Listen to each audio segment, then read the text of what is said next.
Come on in. Live, uncut, unedited. Tell the truth and shame the devil. That's what we do. Come on in. Come on in. We tell the truth and we shame the devil. Come on in. Come on in. Come on in, people. You already know. You already know. You already know. You already know what it is. Live, uncut, unedited. Tell the truth and shame the devil. I love being black. Yes, I do. Tell the truth and shame the devil. Kenny Nicole, I see you. I see you. Come on in. Come on in. You already know what it is. Live, uncut, unedited. Tell the truth and shame the devil. I love being black. I love being black. Come on in, folks. Y'all make sure y'all like the video, share the video, and I'll be happy to know that. Just do that. All right, Tracy Taylor, I see you. Sharon Williams. All right, Cassandra Clark. What's going on? Brother Eddie Halmer. Yeah, what's good, Martin? I love being black. I love. Tell the truth and shame them. I love being black. Yes, yes. Come on in, people. This is the day that the Lord has made. Let us rejoice and be glad in it. It's a beautiful. Shirley Lindsay, what's going on? Keena Nicole, again. Keena, what's going on with y'all?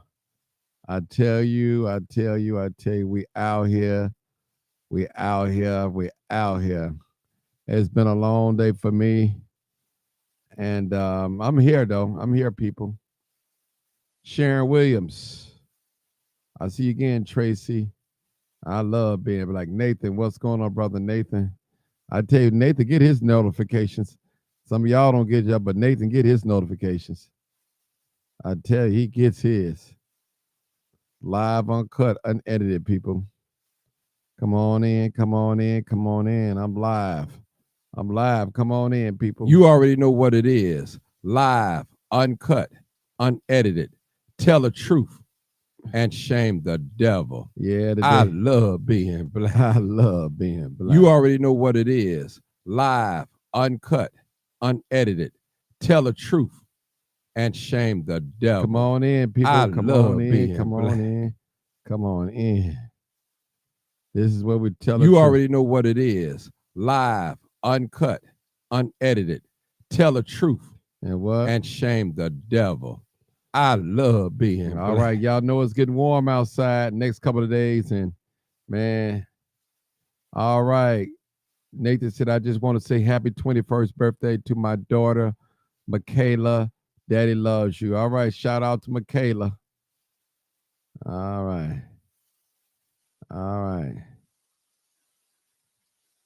Come on in, people. Come on in. All right. Goddess, what's up, Goddess? Wild Red, I see you. I love being. Tell the truth and shame Helen Myers. Devil. I love being black. I love being black. Selena Johnson. I love being black. Kenny Nicole. All right. I tell y'all, come on in. We live, uncut, unedited. I'm telling you, I appreciate you guys. We standing for truth. We speaking truth to power. I love being black. All right. We speaking truth to power. Come on in. I love being black. Come on in. All right. Make sure you like the video. Tag someone in the video. Share the video. That'll be greatly. JC, what's up, brother? I see you live, uncut, unedited. Kevin Thomas, family. All right. Denise, again, I see y'all. I appreciate you guys for tuning in, because without you, this show would not be a success, people. Trust me, it will not be a success. I need you guys to come on in and spread some love, show some love. Come on in. Come on in and make sure you tag somebody that's not here. Tag somebody that's not here. All right.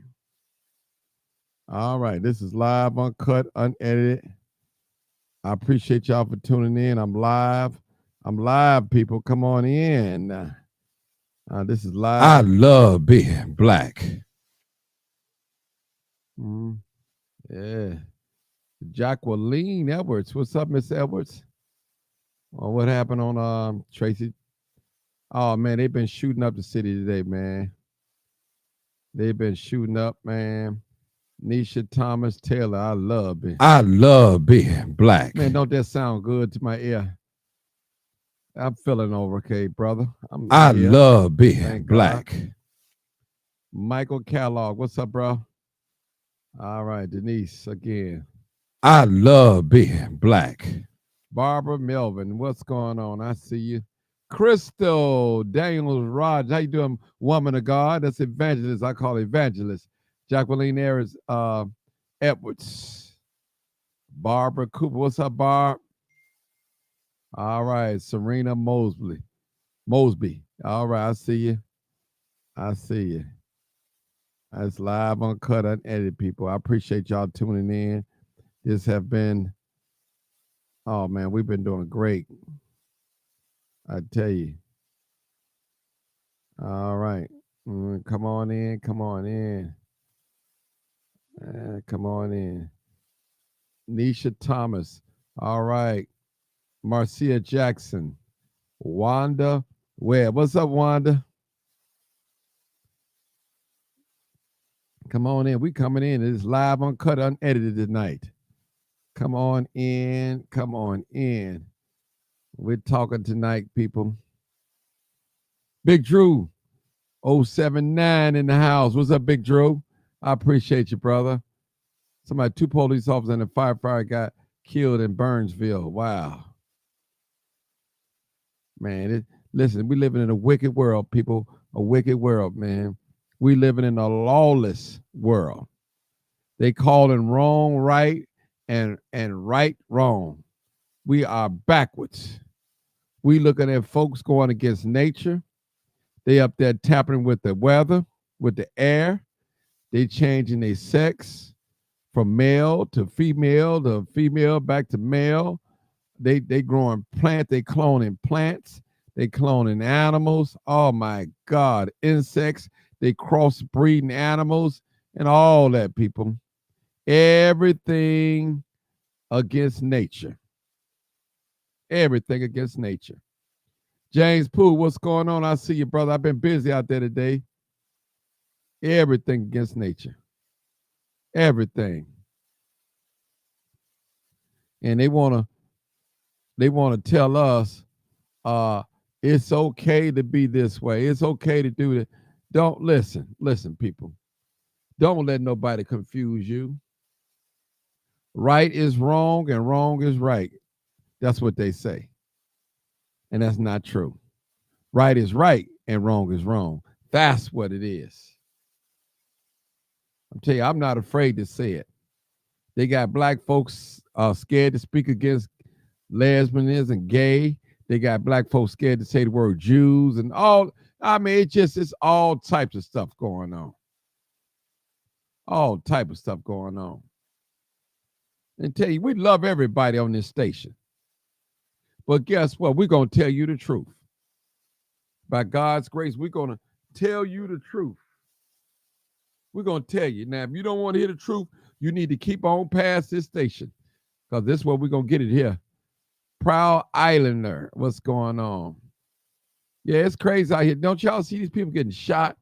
I think two small people got shot. 2 children got shot over there on 74th and Kenwood. Man, it's crazy, people. Caron Carpenter, yeah. So it's crazy.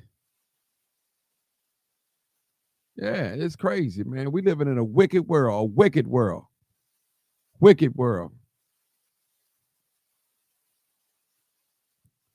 Yeah, that was shooting at Popeyes. Some person got shot up multiple times, and they said two of the employees, they got grazed. Man, people, it's terrible out here. It's terrible. It's terrible. It's so terrible out here. These streets is no joke. And I'm going to tell y'all, people, these streets don't love nobody. They will use you up, and when they get done using you, they will throw you in front of the bus. I'm telling you. Valerie Robertson, what's going on, Valerie? Yeah. I'll tell you. And let me just say y'all something. Let me just say something. Now, a lot of the migrants that came over here, actually, they was asked to come. They was welcome. And a lot of the migrants, they watch the news. They know that them funds that was promised to them are being mishandled. And so guess what they're doing? They're going out there to stealing, rob, doing whatever they can do. It's called survival. Now, you said, well, Martin, are you taking up for the migrants? No, I'm not taking up for the migrants. But if a man and a woman get hungry, ain't no telling what they'll do. They'll rob, steal, kill, and cheat if you get hungry. And I'm saying it's so much money that's been put out here with the migrants. Should no migrant be hungry or homeless? All this money out there they put over $1 billion out here for the migrants. Should no migrant be hungry or out here stealing at all? At all. Or they should be homeless. Period. All that money they putting out here for the migrants. Yeah. Man, listen. They shooting up. What's up, Jessica? Popeyes and got shot up on 147th in Harvey. Man, there's a lot going on, people. It's a lot going on. A lot going on. And see, a lot of you guys that don't vote, you don't have a skin in the game. Voting, listen, I'm not saying the voting process is perfect, but it's necessary because you have lawmakers that we select and put in office. They make decisions of what laws are being passed, what laws are being created, all of that. All of that. We got 3 branches of government. 3 branches. We learned that with the Constitution in the 8th grade. Real talk. All right. How many people we got on here? Let's see. Oh, we ready. We about ready. Yeah, we ready. This is live uncut. Okay, we got a first guest. Come on, first guest. I know. Yeah, I know y'all. What's going on? And I just got off work and I saw the show. I didn't see a title though. It just said live, uncut, unedited. That's what it is. That's what it means. Oh, okay. So I heard you talking about the migrants. What's going on again? Well, I was just talking about they got them in, they're arresting a lot of migrants and stuff like that. But see, my thing is a lot of migrants are being cheated. All of them are not being helped. That money, I don't know where all that, man. They put over $1 billion out here for migrants, just in this city alone. Should no migrant be hungry? Well, I mean, hungry or homeless? Shouldn't be at all. Sure. I don't care if they're in the shelter. Yeah, that's my point. If they had all that money, come on now. That money is probably being laundered somewhere. It probably is. It probably is. It probably is. Okay, hold on, sister. My Blaxican sister. Hold on, let me put this number out here.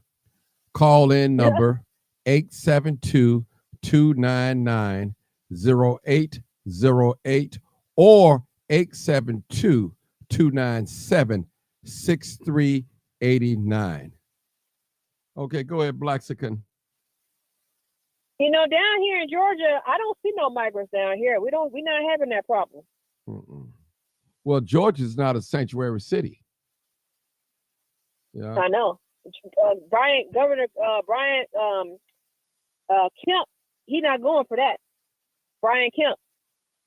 He's a Republican governor. Mm-hmm. They say he ain't going for that. I'm gonna say this, Martin. I'm gonna say this. People can think what they want to think about Republicans, but Georgia, when during the pandemic, I appreciated having Brian Kemp as a governor more than anything, because, and I appreciated living in this red state more than anything, because Georgia was the first state. I think it was the first or the second. I think it was the first state to open during COVID. Because I remember everybody around the United States was talking about Georgia and Brian Kemp because he was the first state to reopen. And, you know, when Georgia was open for like more than a year, Chicago was still having the mask mandate. They were still under all their restrictions. And it had been well over a year since we had opened up. And now with this issue with the migrants, you know, Brian Kemp, he's not having that. He's not having that down here, you know. And this is a state where, you know, we got, you know, open gun laws here. You know, you can walk into, you know, you can walk around with a gun on your hip if you want. You know, now if there's a business that says, you know, no guns, then, you know, you're not supposed to have. I mean, if you want to, you could have it concealed. But this is a state here. You can walk around with a gun on your hip here if you want to. And it's just times like this, you know, with the migrants, you know, what happened with COVID, with the gun stuff. It's just times like this where I'm really glad I left Chicago, because I just really am. Okay. You're not coming back to Chicago?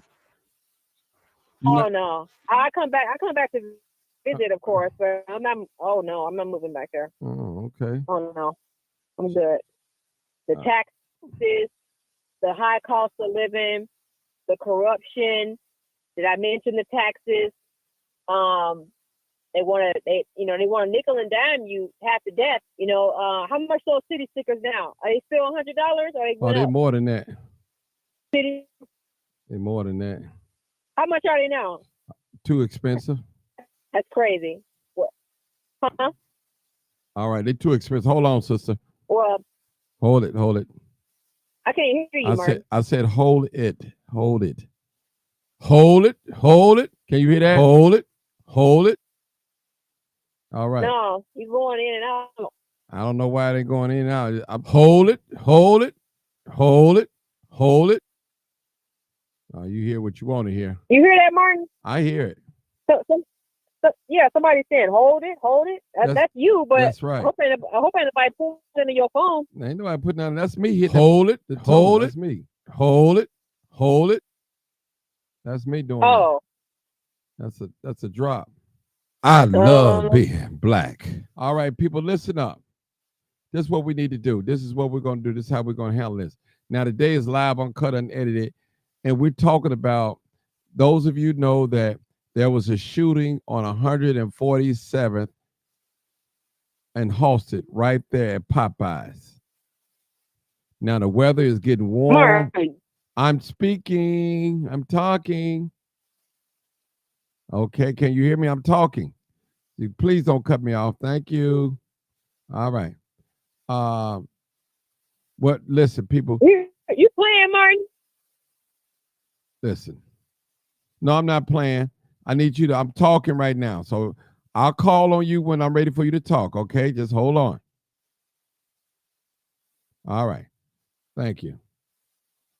All right. What was all that, Martin? That was you.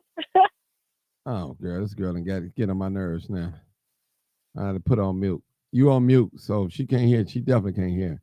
Listen, 147th and Halsted, there was a shooting in Popeyes. So I'm hearing that one person got shot multiple times and a couple of employees got grazed. That's what I'm hearing. Now, also, two young adults. I don't know how old, if they was little kids or small children. I don't know. I know they went to Gary Coleman's on 74th and Kenwood. Got shot. They're at the hospital. I don't know the conditions nor the age right now. So I haven't done the follow-up. So total, a lot of people getting shot. And the weather is warm. It's going to be warm tomorrow here in the city of Chicago. All of you that have been lip boxing on Facebook and social media, you've been lip boxing and talking crazy. Now you're going to come outside and you're going to think it's sweet. And the same person who you was arguing with, they're going to come by and do something to you. So I'm telling you, watch that social media beef, especially for somebody you ain't never seen before and you don't know them. You don't know nothing about them. Real talk.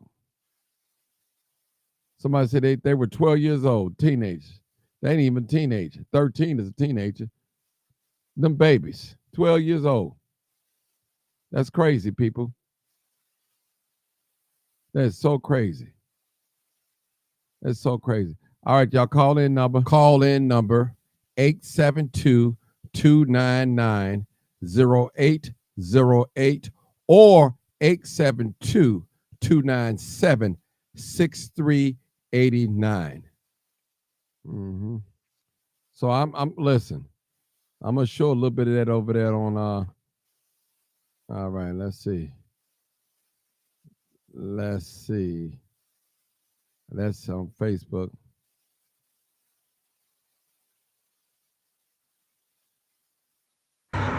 Shooting happened out here. Live Uncut, Unedited. It's a shooting.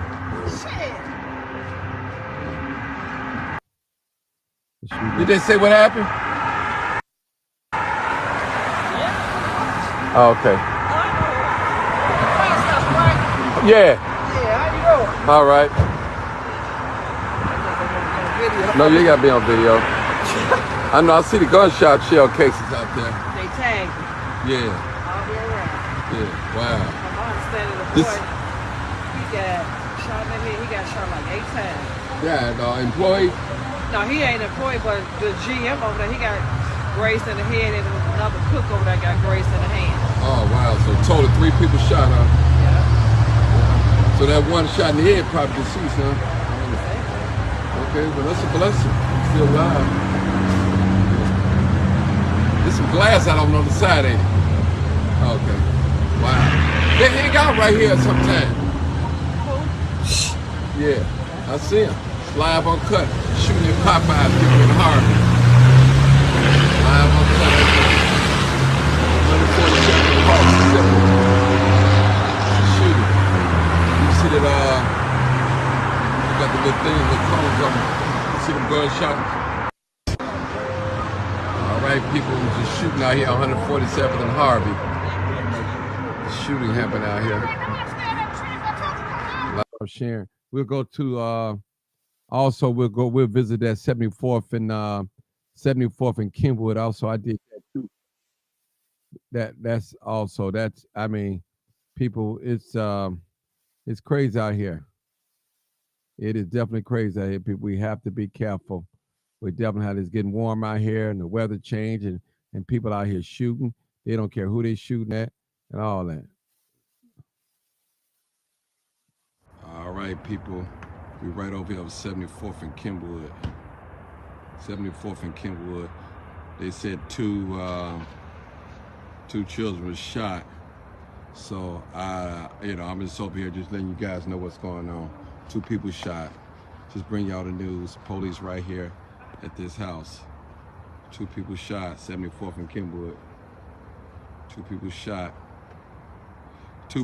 I think it was 2 kids. They said 2. Well, we don't like to say kids. 2 children shot. So they're taken to Comer's. They're at Comer's Hospital. So that's what it is. Yeah. We had 74th and Kenwood. 2 people, 2 kids is shot, they say. That's what I'm saying. Yeah. Yeah. Yeah. Good. Yeah. For real. Yeah. Food. 2 people shot. Yeah. 2 people shot. Yeah, that's what they said. Yeah. Said 2 people shot. So. Mhm. Yeah. That's what they say. 74th of Kenwood. All right, enough of that. Just want to show y'all those 2 crime scenes and all that. So yeah, enough of them crime scenes. So I visited 2 crime scenes today, and they all were sad. I mean, sad. You know, it's real sad. So again, tomorrow, I heard the weather's going to be super warm. Let me look and see what the temperature is going to be tomorrow. On tomorrow, Tuesday. On Tuesday, what the clock says. Let's see. Let's see what the weather's going to be tomorrow on Tuesday. Oh, they say it's going to be like in the 50s tomorrow. Oh my goodness, in the 50s tomorrow, people. So we're going to be careful. Have to be careful. 50 degrees tomorrow. 50 degrees tomorrow. 50 degrees. So this is live, uncut, unedited tonight. We opening up the floor. So the 12-year-old shot. Somebody said the problem with these kids are that there is nothing for them to do, and we had teen clubs. And if you are not a sports star, what is it for them to look forward to? I'm 50 plus, and my 27-year-old son and my 34-year-old daughter have lost more associates and friends than I have. Okay. I just post that so you guys can see it. Okay. Jacqueline Edwards said these kids need more mandatory counseling for what's that, PTSD. Yeah. I just visited ATL. They have big rocks under their bridges, locking up the homeless. Wow. These red states corporations are not playing about their business and the economy. Okay. Thank God they are all alive. That's the way young. Okay. He said, can you repeat those numbers again? Okay, let's see. Call in number 872-299-0808 or 872-297-6389. Okay, it's live uncut. All right. Hello? Yeah, I'll call on you when I'm ready for you. Just be still, please. What happened, Martin? I put you on mute because you kept talking. I put you on mute. That's what happened. I kept trying to tell you to let What did I say? It's nothing that you say. It's what you just kept talking, and I'm trying to get you. I said I'm gonna call on you.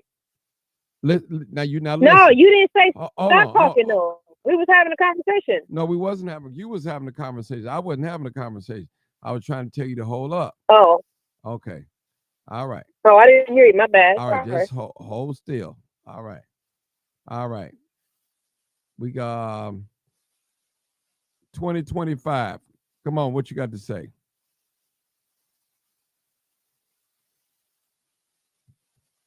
Area code. Last 4 digits, 2025. Hi, this is Dr. Simona Davis Willett. Hey, how you doing, Doc? And I'm fine. I'm a psychologist. Okay. Well, maybe. And I see a lot of. I'm sorry. Go ahead. No, maybe we need to talk to you. Come on, help us out. Come on. Yeah. Go ahead. Yes. I see a lot of teenagers, preteens, and they are suffering with anxiety.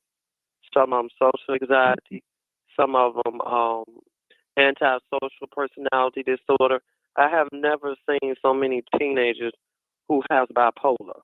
And it's almost like the parents or because a lot of them are being raised by their grandparents because their parents is either on drugs or they're alcoholic and they don't have time or they don't want to be bothered. So what I'm seeing with these teenagers now is that they don't care. You know, they tired, they have mental disorders, and they're not being treated. They're not being treated at all, not like they should. And there's so many places out here that sell county care, Blue Cross community, what they are on because their grandparents put them on. And then another thing I see, which is really sad, remember back in the day, especially in the 80s and 90s, you had parents who may have had a child who had a learning disability. What did that parent do? Or had ADHD and ADD? It's coming back. They had the doctors put the kids on Ritalin. What is these kids on? They on Adderall. You know, the bulk of the sick. I'm a psychologist now. I'm not a psychiatrist. So I do not prescribe medicine. These psychiatrists is prescribing them Adderall. So guess what? If they get on Adderall, you don't know how high they are. You don't know if that medicine is being ingested with them. And another thing, if they get on Adderall, when they get on it, guess what they could do? They could get a report, and voila, the parents and the grandparents is getting a social security check for them. So they just let them do whatever they want to do. It is so unbalanced out here, and it's just so sad. It's really sad. Mm-hmm. Mm-hmm. Well, let me just say something real quick, Doc. If those of you that's calling anonymous, your call would not be accepted. You have my number. I should be able to see your number as well. So if you call anonymous, I'm not accepting your call, period. I'm just letting you know that. So if you watching and listening, I'm not accepting your call. Now, Doc, I want to ask you a question, and you don't have to answer it. You don't have to answer it, but I do want to ask you a question. Do you recommend medicine for a lot of these mental illness cases? It depends on the extremity. So if they have bipolar, yes. If they have schizophrenia, yes. But mild anxiety, no. They should be doing some type of cognitive behavior therapy. And the problem is they're so rebellious, they want it now. You know, they want everything fast. Like we had to work up. I had to go to school for so many years to get where I'm at. These kids don't want, they so impatient. And then they'll turn around and jump on their parents. It's sad, especially if they're getting a check for them kids. Oh, they won't have the money. It's sad. It's really, really sad. Man, I hate to say. I tell people it's not the kids, it's the parents. They are the problem. Doc, I hate to agree with you, but I have to. I remember even in the 90s, some 80s, well, especially the 90s, there were females that would take their children to the doctor to get them put on medication just to get that check and mess that boy up, mess him up. And I know just personally, some of that medicine, once you start taking that medicine, ain't no coming back. That's it. I'm sorry. Just ain't no coming back. I've never known the medicine healed nobody. I'm just, period. I'm not saying, I'm not talking against it or I'm not talking for it, but I've never known that medicine to cure mental illness. Now, I've always known it to calm people down, you know. Now, I've seen it calm people down. But, man, it just, once you take that medicine, parents, once you give your sons and your daughters the medicine, that's it. Ain't no reversing. That's true. No reversing. This is a doctor. She'd agree with me, and I've seen it. I agree. So you got to be careful. You got to make sure this is what it is. Yeah. Hey, Jessica Jackson. Go ahead, sister. Go ahead, Doc. Stop putting these kids on medicine unless they have bipolar. Mm-hmm. And quite a few do have bipolar, but they also need to be getting cognitive behavior therapy. Then not only that, a lot of psychiatrists are misdiagnosing these kids as well, because it just could be high anxiety. Yeah. You know, we have social anxiety. We may not knew it when we was coming up, when we had social anxiety tests. You get nervous for a test, and now you're supposed to get a pill for that? No. And then the end goal is for the parents to get a check or grandparents, and that's not fair. And it's not fair to the kids. And now the kids is out here doing all this crazy stuff. I'm sure you saw the 2 or 3 young men chasing the 2 Caucasians, I believe, up north, trying to rob them and beat them. Who does that? Why are they doing that? Something is mentally wrong with them. Seriously. Wrong. And they said they did it 6 times. Who? You know, the 66-year-old go to Chase Bank and then get beaten head, and oh man, it's getting worse, Martin. So this is my suggestion. Everybody should vote, like Mr. Martin said. Please vote. We have to get these judges up out of office because they are the ones that's letting them out. The police can do their job, but if they get them there to the court and they have an album, then what's the purpose? Mm-hmm. What's the purpose? Well, that's tricky there too. That's tricky there, Doc. You know why that's so tricky? Because in a court of law, you are innocent until proven guilty. You're not guilty to prove, So in a court of law, and I understand what you're saying. I understand. You just can't keep nobody in jail because they got caught with a pistol. I mean, it wasn't shooting nobody. They didn't use it. They just got caught with a pistol. And I understand that's how the law works. It's a system. And we didn't write the system, Doc. You know how it go. We didn't write it. I agree. We didn't write it. And I'm with you too. I mean, these people, they do the same crime over and over and over and over. But in the court of law, you are innocent until proven guilty. See, in the court of public opinion, we say throw the key away. Keep them in there. That's what we say in the court of public opinion, Why y'all letting them back out?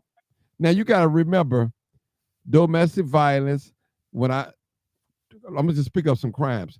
Stealing, domestic violence,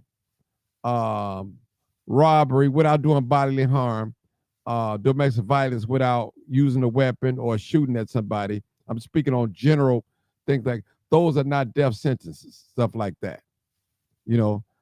Criminal trespassing, disorderly conduct, getting smart with the police. I mean, those are not. You're gonna be right out, especially the teenagers. Oh my God, if you're underage, you could do a drive-by shooting and come home the next day, probably the same day. That's right. Seriously, and that's the problem. Yeah, we got to. That's the problem. We got to revisit that. Thank you so much for having me. I'm gonna stay on. Okay, good. Yeah, thank you so much for having me. No problem. And I will stay. Okay, you stay on. Okay, Miss Blaxican, you got something to ask our dear sister? Did you want to make a comment? Yeah, I have a question before she gets off the phone. So I know that. Can you talk a little bit about all this ADHD and this neurodivergent stuff? Because there's a rise in this stuff, for sure, among adults and children, and a lot of people are self-diagnosing themselves with ADHD for sure. And I know I'm sure you have come across that. It's big online, especially with like middle-aged women. Mm-hmm. Yes. She wants you. What are your opinions? Yeah. Because how old do you think you could be diagnosed with up to ADHD? I mean, I'm not really sure I know they tried to diagnose my brother with ADHD when he was a kid, and I know it's really a thing that's placed on boys a lot because boys are more hyperactive than girls, and they have an agenda to make boys, calm and passive. When really a 5 or 6 year old boy, you can expect him to have a lot of energy. You don't need to be on a pill or nothing like that. But I mean, there's a rise. I'm sorry, I don't mean to cut you off. Most people that are diagnosed with ADHD is children between 12 and 18 years old. The rest is ADD. See, it's a difference. And these people out here. Hold it, let me talk. I'm sorry. Go ahead, Doc. No, go ahead. I didn't want to cut you off. It's people out here, of course, you're right. They're self-diagnosing themselves, and they cannot actually get the medicine. They actually have to go see a psychiatrist and psychologist. And also, one more thing, another thing is on the rise that a lot of psychiatrists are losing their license because they're prescribing people these opioids, and they don't have no business doing it. So you're going to see even more crimes going on because they're not going to get a hold to the medicine, or they have to be reevaluated. And if, like Mr. Martin said, if they just stop the medicine, they may go out here and do some killing. So the middle-aged women talking about they have ADHD, that is not true. So no one that's 25, 35, 45 has ADHD. They're diagnosed with ADD. So they're doing it wrong. And they're trying their best, once again, to get that medicine because you get high off of it, and because it really makes you drowsy and sleepy. And sometimes it just depends on the brain cell, the serotonin, It just depends. Is it The addictive? hypothalamus, hypothalamus. Yes, it is addictive. Okay, I just want to know. Okay. Yes, it is. It is very addictive.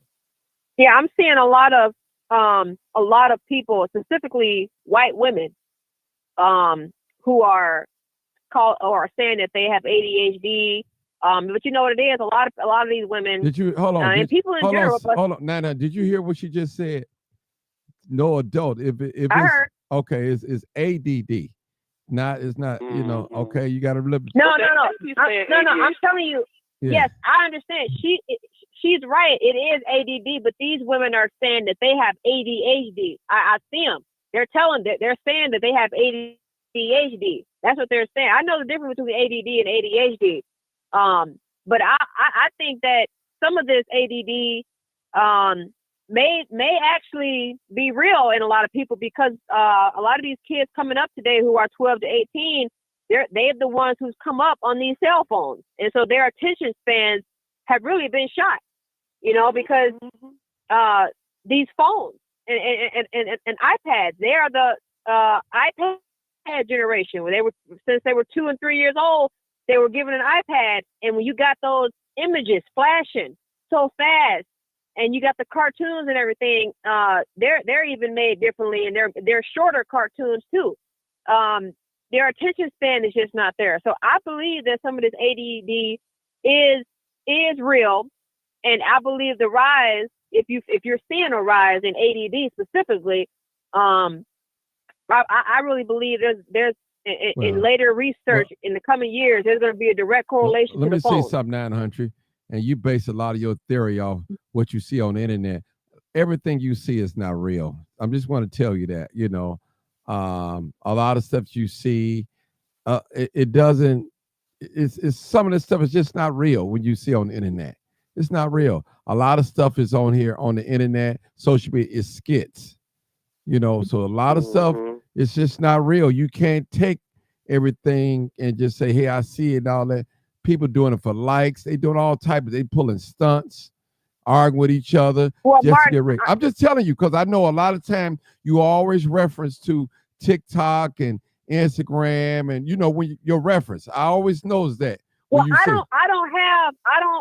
don't have TikTok, and I haven't been on my Instagram in over a year. Okay. When I talk about the internet stuff, in my little small Facebook groups that are local to my neighborhood, some of these people I know, okay, and a lot of these people, they know each other. So it's not like these are people from all over the world. I'm talking about specifically in my area, people that I'm around. I know that a lot of these women, specifically middle-aged white women, they are self-diagnosing themselves with ADHD. And because a lot of people out here are self-diagnosing because they're watching these little TikTok but let me videos. ask you a question. How do you know they self-diagnose? I mean, I don't understand. How do you know that? You just assuming that by looking at it. I'm asking you, how do you know that? Go ahead. A lot of people know it because of the relevance of TikTok. I hear about you just these said things you ain't even on I don't TikTok. have TikTok. Martin, just because I ain't on TikTok don't mean I don't hear about what. Because we wasn't talking about, not to be mean, Miss 900. We But wasn't talking about. Even she just confirmed it, Martin. She even said that people are self-diagnosing. Miss 900, we're talking about our young black preteens and teenagers. That is, a lot of them do have ADD. Now, Mr. Kenneth, you don't see a lot of children with OCD, but you will see quite a few adults with OCD. And then Mrs. Johnson, Miss Rashawn Johnson, you are 100% right when you said there are a lot, and I mean a lot, of childhood trauma. So I just wanted to throw that out there because we're not talking about middle-aged white women. We're talking about our black children who need some help, and we have to come as, even though you don't live in Chicago, you don't have to do anything, but we all have to come together to see if we can help these kids because they are our future generation or they are not going to be here. Period. They're not going to be here. There's too many of them dying. Too many every day.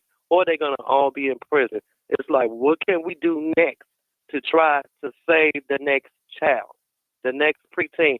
2 12-year-olds just got shot. We don't know if they're going to live or not. Mm-hmm. We just don't know, so we talking the facts, and we have to stay on the core of the facts. Yes, a lot of people have a attention problem. Okay, I get that. But what can we do to try to save our children? Why do you think they have the attention problem from your Because experience? I just told you, it's childhood trauma. It's their parents, period. They are medicine, some of them. That's the number one reason you believe? It's variables. You have several variables. I just told you, childhood trauma. That's number one. I know a 12-year-old boy been raped 9 times. You don't know that because you don't see these people. I'm seeing the black people in our neighborhood on the south side of Chicago. Number 2, their parents. That's terrible. Number 3, bullying in school. Number 4, peers. I could go on down the list, but we don't have that kind of time. Mm-hmm. Wow.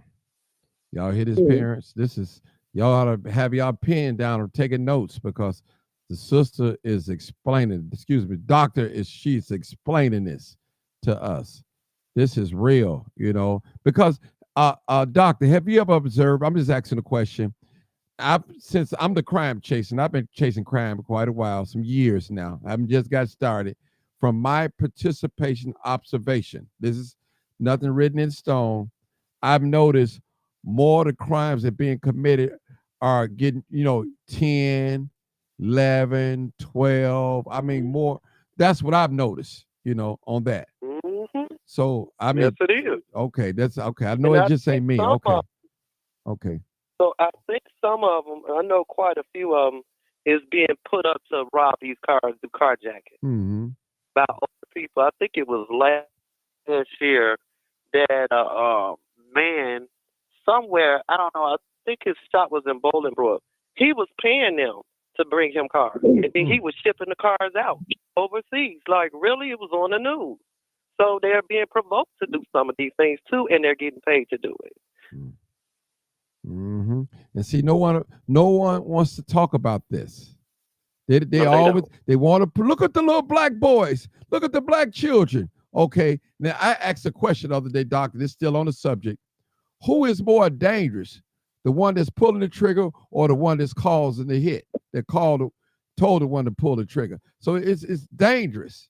So if you motivating people to commit crime with money, you're dangerous. You're dangerous. That's right. You're dangerous. You're right.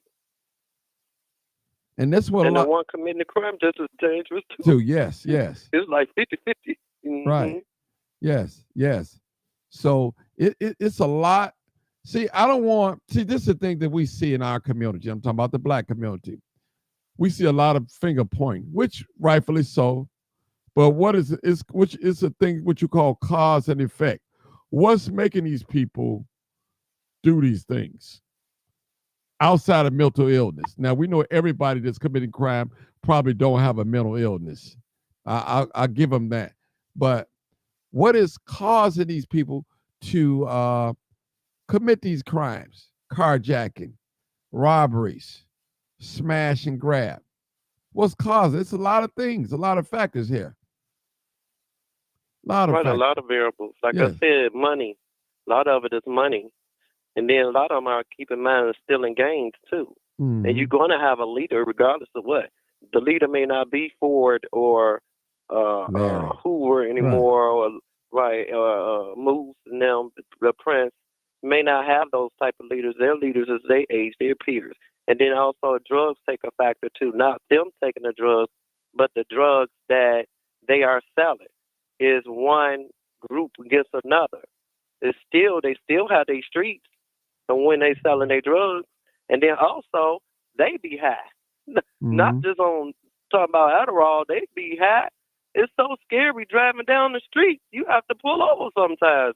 Like what? Because they so high and drunk. They smoke this stuff, that weed. You don't know what's in that weed if you're not growing it yourself. It's dangerous out here. Mm-hmm. And I've never thought that I would see an 11-year-old on heroin. Thank you. That was my next point. That's my next point. In the black community, and I'm not saying all people, but a portion of our young people are addicted to drugs. Number one drug, I believe, is weed and pills. I know they're doing other things, lean too, as well. But yes. a lot of that weed, pills, and lean. I don't know what order, but a lot of that is. But the music promotes this, though. It sure does. It promotes that. Doc, do you believe? I'm just asking the question. I don't have a scientific fact. They said that it's about maybe 18 to 20,000, something like young homeless people in the city of Chicago. And do you believe by them being homeless, some of them riding the trains late at night, living from house to house, do you believe a lot of that it become from bad parenting, or what's your thoughts on it? Just hypothetical speaking, I'm just asking. Yes, of course it is, because just look at these four migrants. What did you just tell us earlier when you first started? Say if you're hungry, you have all them billions of dollars, and they're going out robbing, beat this man on the pink line Saturday. Okay? And they probably was hungry. They want some food, and the same for our black children. They are children, and how they know how to take care of themselves?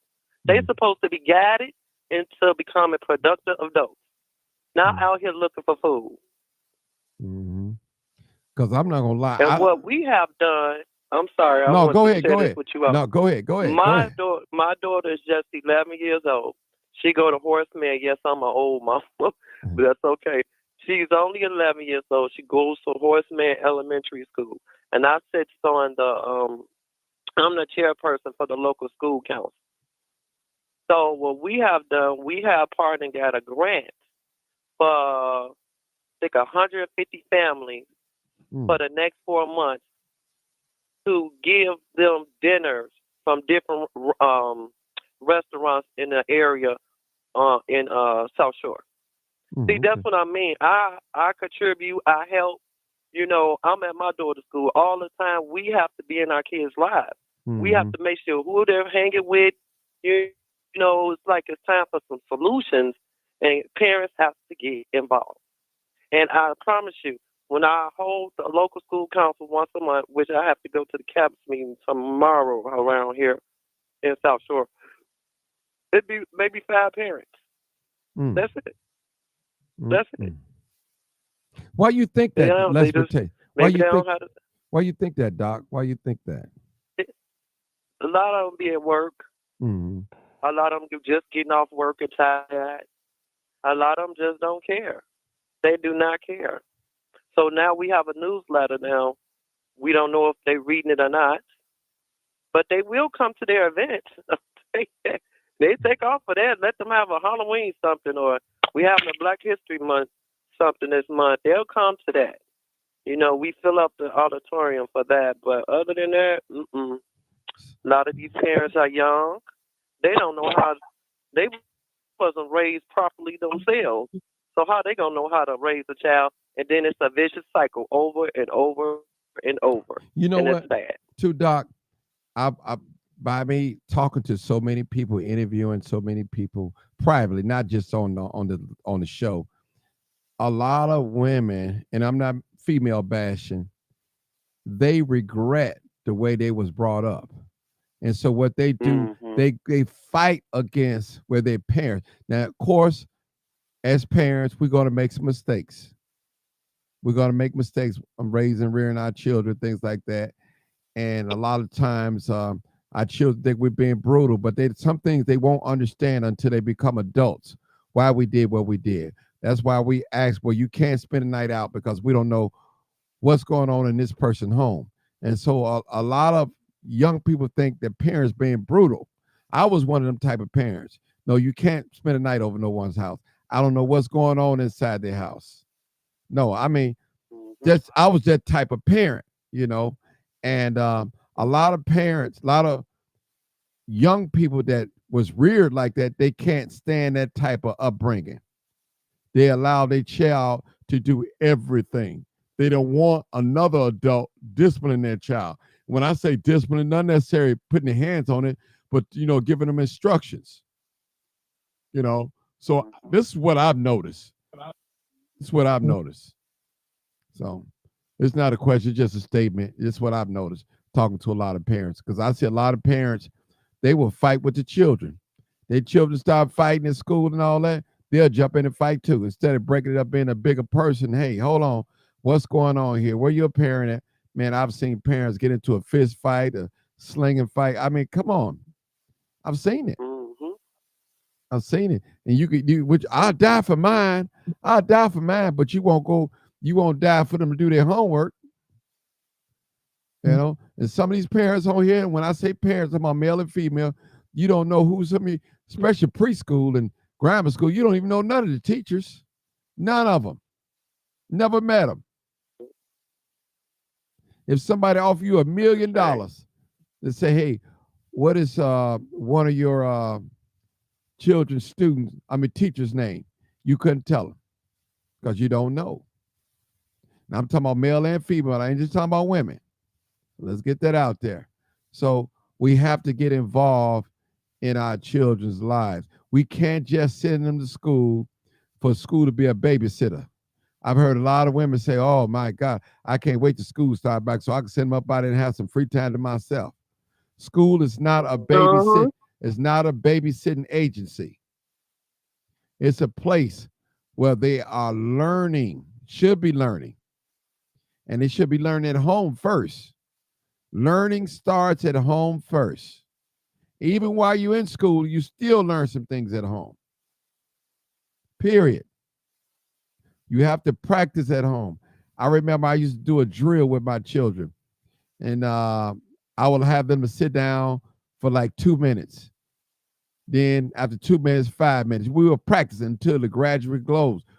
So one thing I learned about education, we're talking about little black children, if you generally can't sit still and keep moving around, you're not going to be able to learn anything. But when you can sit there and listen, you will be able to learn. A lot of our young people, they can't sit still for 10 minutes. They got to move. They got to do something. They want spanked. That's why. Well, they was never hit. They was never hit. Well, some people believe sometimes you got to hit them. Well, I'm serious. Look, you got to hit them and say, sit still. They'll sit still. That's my mom used to do to us. And we listen. Yeah. But some people don't believe it. You got to start it. whooping these kids. Take you a leather belt, and get the job done. They'll listen. They'll sit still. Well, yeah. But see, the thing is, the first thing I've seen. There's some leather on it behind. But see, the thing is, then there you go with the DCFS. Oh, she abusing or he abusing the child. It's you have to be careful with that. Now, I believe in discipline. I whoop mines. But because some people they don't know when to stop, when it's extreme. Now, you can whoop your child, but when you leave bruises on your child, now that's a whole nother story. Maybe no. Maybe my mom didn't do all that. Yeah, maybe the doctor could talk about that a little bit. I'm quite sure she had cases where child abuse cases and stuff like that. So I'm quite sure. Doc, is she still there? 2025. All right, she's still there. I don't know. That's what you gotta do, Martin. You gotta hit these. Oh, my bad. I'm sorry. I was just looking at the news, and now they saying that they ran into the home. They said one is 11, was shot in the back. He's in serious condition. The other one is 12, shot in the stomach. They were running from someone, and they ran into this particular house on 74. Oh, that's what it was. And also, yeah. Okay. And they also got 2 people in custody. Okay. Wow. Okay. Okay. Let me ask you a question, Doc, real quick, and I got another caller. And tell us about child abuse in your eyes. What have you witnessed? There's been a lot of child abuse, and child abuse don't necessarily have to mean that, for those that's on the line here, that the person is just being beat. It could be verbally abused. It could be child not eating. The parents leave the child at home by themselves. I'll say about 60% of the kids in Chicago is going through that right now. Being at home by themselves. Yeah, at home by themselves, been raped, sexual assaulted, sexual abused. So many cases I've seen because I see a lot of kids with trauma. As I think that was Ms. Johnson said, they have a lot of trauma from their parents. That's why I say it's the parents' problem. Mm-hmm. We could point all we want to, but it starts at home. Mm-hmm. And I have noticed a lot of times what people don't understand is that the parents have anxiety themselves. And if the child see the parent have anxiety, now the child gets anxiety. If the parent have a problem, now the child, I know one, okay, I cannot call their names. No, we know that. It's two police officers. Both of them police officers. They have 4 kids together. All of them have ADD, and the kids all have ADHD. The mother has bipolar.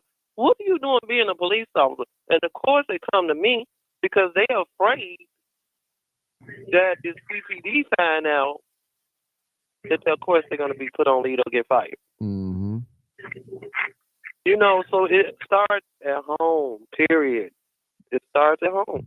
Mm-hmm. And these kids are being traumatized. Look at this. These two right here beating this person. You know, that's Lakeview carjacking and robbery spree. This is ridiculous. Yeah. Like, what can we do about it? Right. Hey, doctor.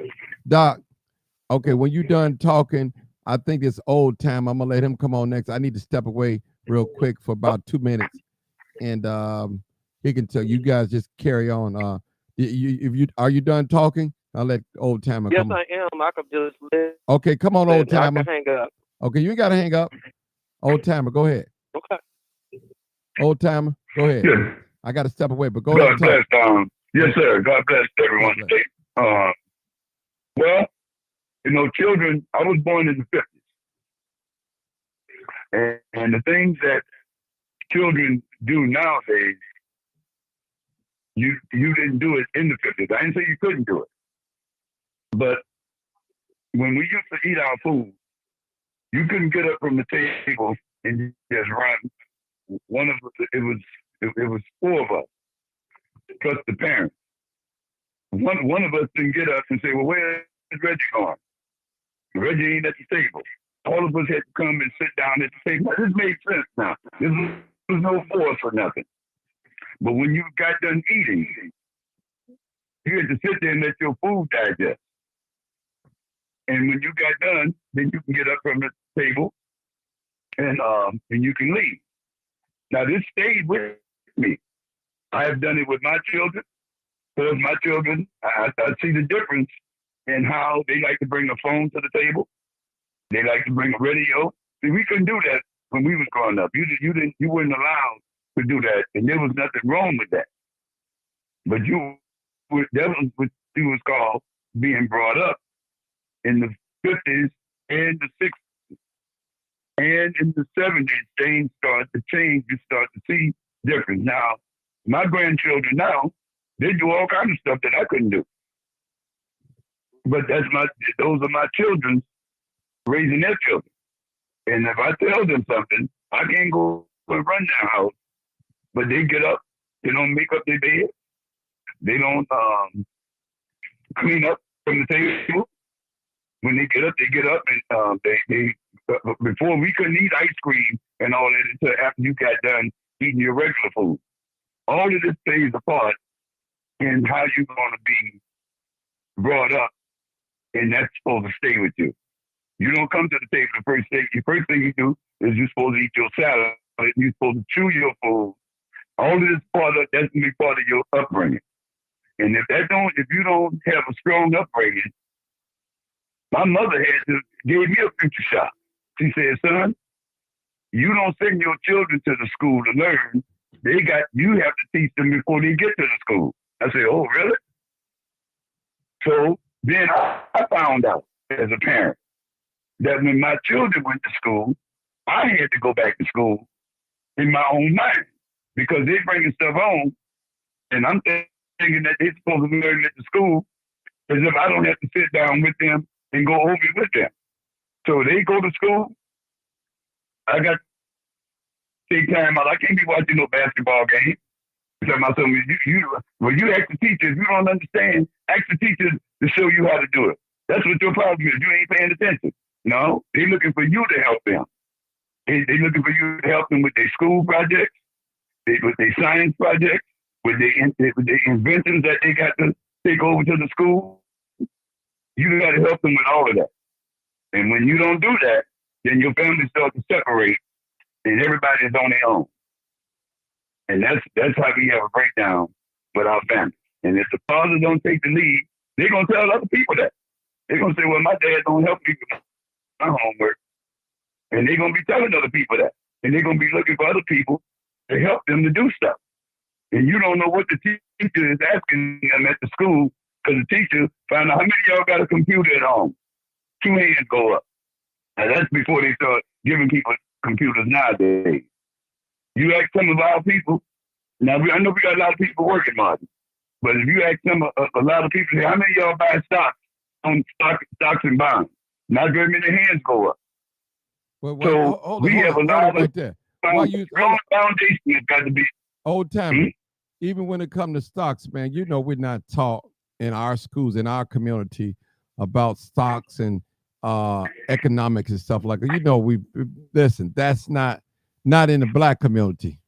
Now, I don't know, I can't speak. I've never had no class on economics and banking and credit repair and budgeting, and and I can't recall. It's been a long time, but I can't recall. So we're gonna see, the thing is too, old time, you got to remember a lot of situations we've been put in because of lack of knowledge. The people, well, the scripture said people perish for a lack. He said, my people perish for a lack of knowledge. If you don't understand anything, you just said yourself, you had to go back to school. And so you were able to help your children, understand. But see, we don't value education, a lot of us, not all of us. Some of us don't value it. I'll give you an example, and I'm gonna let you talk, old timer. I remember growing up, when we get out of school, we can go out and play without even doing homework. So I felt like that I was behind, always behind, because my parents never enforced on me doing the homework when I come straight home.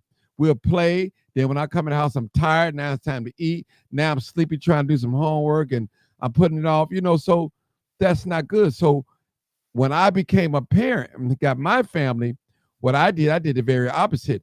I taught my children, when you come home, you change your school clothes or whatever, and you go straight to your homework. That's how we did it. And it worked. And also what you said, all of my children knew their ABCs before they started school. They knew how to say them. They knew how to identify them, write them, and they knew their first and last name and their address. They learned that at home. So it wasn't, so when they went to school, they was already prepared. So that's just a little testimony on me. Go ahead, old timer. Yeah. Yeah, all that's true as well. Now, I was just giving just a general thing that you need, because those are things that you need to know. Now, the difference in school nowadays, they don't tell you need to know all your timetables from 1 to 12. Mm-hmm. When I was growing up, you was able to, somebody can ask you, they say, what's 7 times 9? You say 63. What's 8 times 8? 64. So you was able to answer it right off the bat, right off the and you know what was the easy timetable, the 11, the 10. We knew that, and we knew all the state and capitals. Nowadays, you ask them, what's the capital of Alabama? People don't know. So it's a difference. Mr. Oldtime, what's your name, Mr. Old? I call him Old Time. Reggie. Can I chime in on it? Yeah. These kids do know, it depends on what school you go to, they do know their timetables. However, you have so many teenagers, even in 7th and 8th graders, who's too busy being rebellious, do not want to learn, and they go to school to fight. You don't know how many times court has been called, the police have to be called up there because they up there fighting. And they want to fight the teacher, and they want to fight the teacher. How can you stand there and teach anybody that's not teachable. They don't want you to tell them nothing. And that's hard unless you're being raised properly at home. And I grew up the same way you grew up too. But I just want to chime in. A lot of these kids, they do know their timetables. You can tell the difference. We talking about the ones that is being real rebellious, that is want to fight all the time, even their parents. Those are the ones that usually get kicked out of school, and they leave school or they drop out. I have 17, 18. Okay, he's 19 years old. He's not my client no more. He dropped out of school. I tried to put him in a party. I said, "You running with the wrong crowd." What did he do?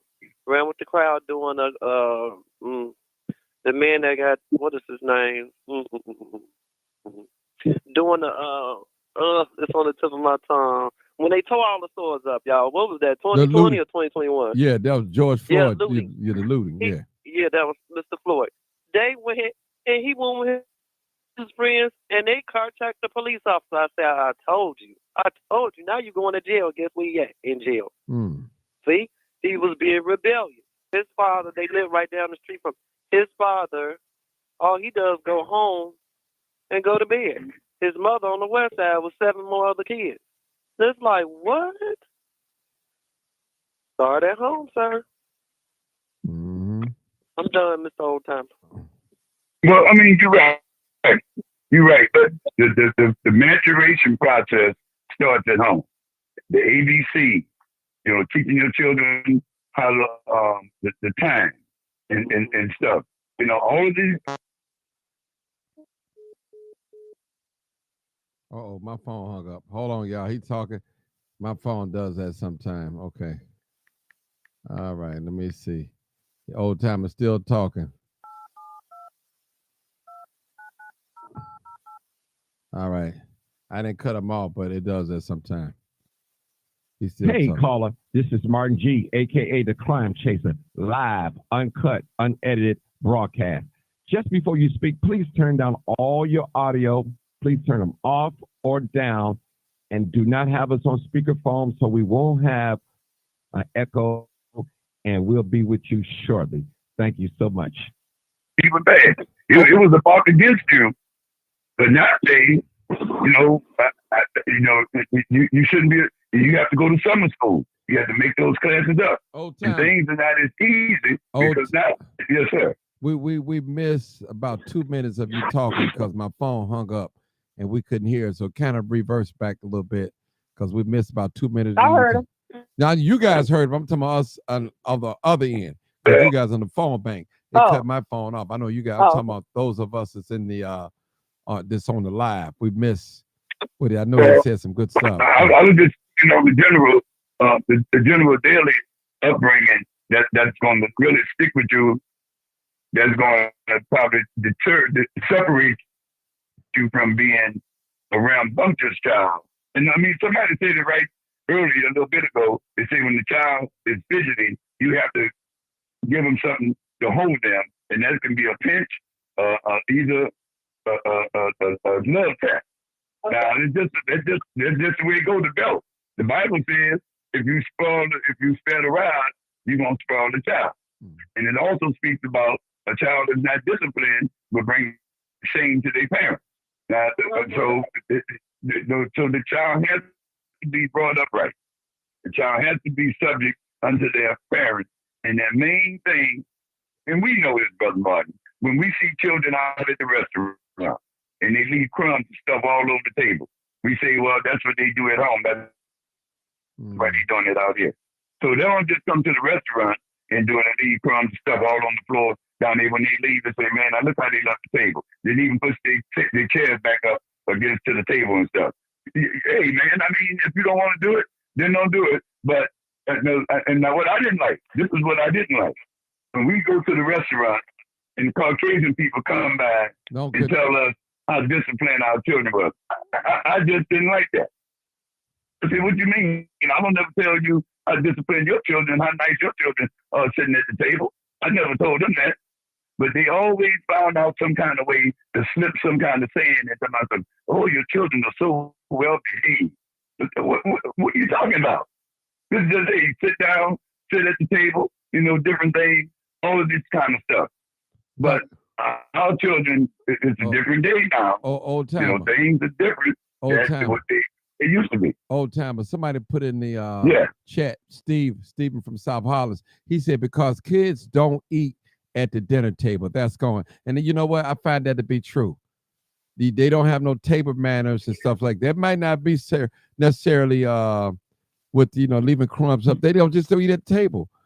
I mean, certain families, they don't sit together and eat no more. They take their plate and go in the room, play on the video while they're eating. So right there, it shows that you don't have no table manners. You won't have none if you go out in public and eat.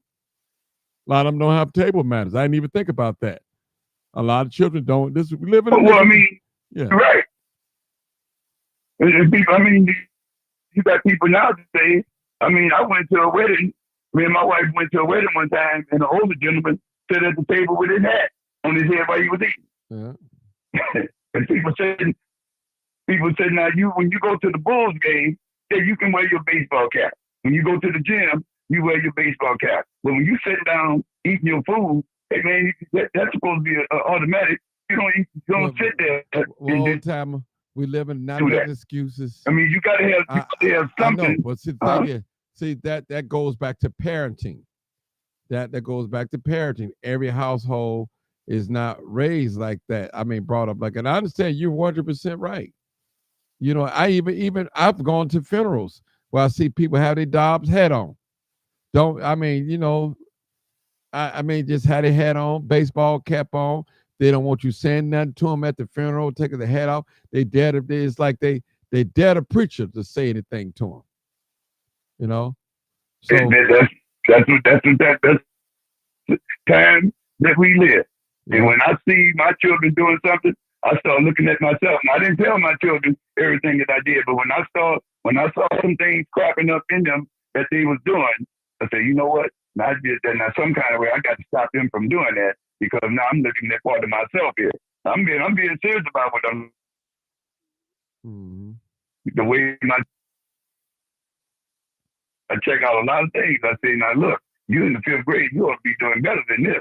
But I can't tell them, I ain't gonna say that I was an A student, but I'm trying to correct them on some things that I can see, but they have to hear from me with help. I just can't keep taking them to a baseball game and taking them to get ice cream and making everything seem like it's good.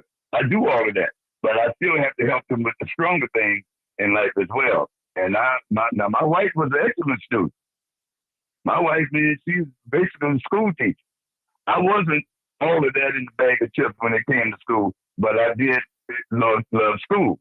And I'll tell anybody, the best years of your life is when you're going from the 9th to the 12th grade, because you'll never get those years back.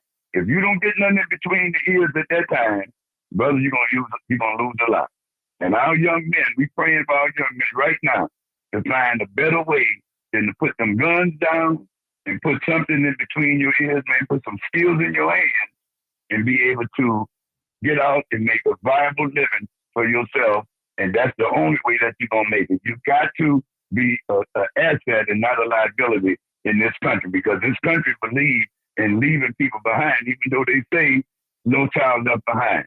That's talking about a child. But once you get to the teenage stage, you already set. And if you're not in the great learning mode, those people that's got good learning faculties in them, they're gonna leave those people behind, and you're gonna be back there with the C and D students and the A and B students. They're gonna leave all those students behind, and that's just the way it's gonna be. So you have to learn, but that starts in the home. The father has got to be prepared, has got to be involved with their children from the time they come out of the womb, from the time they come out of changing the diaper. Seeing the child walk for the first time, crawl, helping them get back up, helping them stand on side the bed, saying nice things to them, reading to them. If you don't do those things, you're losing your children. Because the children ain't got nothing from you up inside of them. And that really is not the man's responsibility, but really those children don't belong to the women. That's your child, man. That's you the one that put that child in that woman. That's your child. It's both of you. Because you can have 100 hens out on Martin. You can have 100 hens out on the farm, If you don't put no rooster out there, you ain't gonna have no chicken. So that rooster's out there for a purpose. And when that rooster go inside that hen, that's when you're gonna have some chicken. So brother, you the rooster, and those are your children. Now take care of your children. You the one that put them out there. That's your responsibility. You ain't changing no diapers. You ain't wiping them off. Now I ain't saying they're not doing this, but some of them are doing it. But I'm saying you got a class of people that's gonna always be leaving other people behind because some people is not pulling their load like they're supposed to. And that's a lot of people that's not doing that. And that's why our young boys are out there doing all that stuff and they ain't got nobody to correct them. They ain't got nobody to pull them by the ear and snatch them behind their collar in their church and say, come on home and embarrass them in front of their friends. They ain't got nobody to do it. So they out there doing it on their own. And they doing it at the school also. They ain't learning like they're supposed to learn. You should be challenging your children to make the honor roll. Because you ain't been on the honor roll all year. That you got to talk to them that way. Because if not, they don't think they should be on the honor roll. Mm-hmm. But that's one of the first things they got to do. And once they get on there, and then if they fall off, then they know what they need to do to get back on there. But if they don't never get on it, then they're going to say, oh, man, I ain't even smart. I ain't even smart enough to make the honor roll. So, now Martin, he's smart, man. He all on the honor roll and stuff. Well, now, you're going to be telling yourself that. Okay, let me ask you a question. I hear everything you're saying. What are some of the solutions that you should see parents? I need you to talk to both parents, not just the father, both parents, what they should do, because I agree with you 100%. When you see young people out there smashing and grabbing, armed robbery, carjacking, stealing, and all that, that is a reflection of their parents. They are a reflection of us. Period. Well, you said, well, Martin, well, my son ain't out there shooting and killing and hurting nobody. But I'm talking about people that look like you. We as a group, as a race, that's how it's going to be taken. People have a tendency to group us all together. That's what they do, especially the media. The media is going to show our bad vices.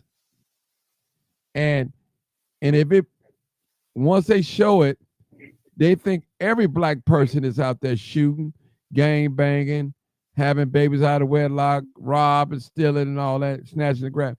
That's not all of us at all.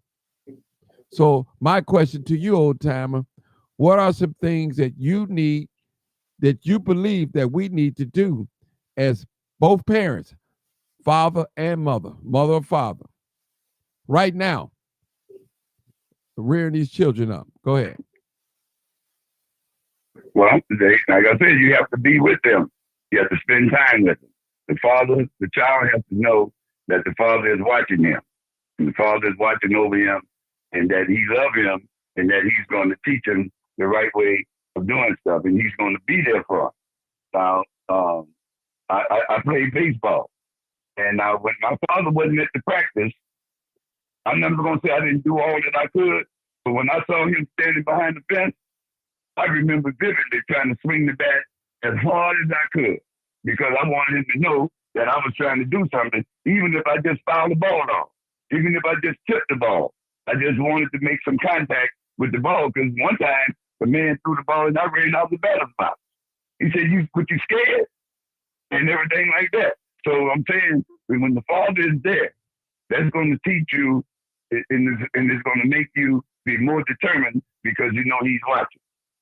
And when he's watching and he's got your best interest, and he done bought you the baseball glove, he done bought you the cleats, say, he done did a lot of things for you, then that's going to make you more determined. And another thing, when I used to grow up, when you had books at school, you used to have to cover those books. But nowadays, hey, my children came up in school, I said, where are your book covers at? They didn't cover their books. They had this book, man. Old timer, I need you. Listen, I need some solutions right now. Now you telling me what you did, but I need some solutions. What you can tell these parents that's listening. You got males and females that are parents. They need some guidance. So I understand about the book covering. That's I'm talking. They need some concrete that will help them right now. That what they could do. Now you're a When he come grandfather. home from school, Go ahead. yes, sir. When he come home from school, the first thing you do is do your homework. That's the first thing you do. Then you can go outside. That's the first thing you do. When you come home from school, don't tell me about, well, we did our homework in fifth period.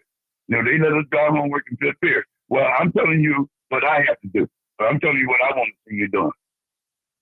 And also, if that child stay home from school because that child say that he's sick or she's sick, okay, the TV is not going to be what you're going to be watching. You still under my rule. I got some rules and guidelines for you. If you can sit up and watch TV, then you can go to school. You're not going to pull the wool over my eyes. So I got my own plan that I have for them. You're not going to stay home and watch Sesame Street when you can be at school. That's not going to happen. So when that child come home from school, that child change those clothes, sit down at the table, and do that homework. Now, if that's all they got to do, that's fine. But you're not going to tell me that you did it in fifth period, and that's the way they let y'all do it at school nowadays. You know, I did my homework already. Okay, well, you still can't go outside until 4:30. Okay, you're not going to come in, drop the book, and then I say, Johnny, you go on outside. But I want to see you read a couple of chapters or do something. So that's what's going to have to be done. The child is under your control.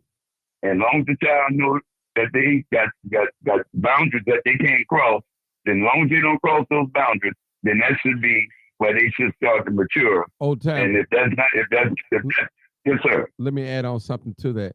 Also, parents ought to get engaged with helping your sons and daughters doing their homework. Check over it. Look over their homework. Make sure they're doing it. And have an engagement. Also, check with their teachers too as well. You have to get involved. You have to put the time in, So I think that would be a great thing too, old timer. Would you check the child's homework, even if you don't know algebra, whatever the subject is, you go over and make sure they did what they supposed to do. You see that.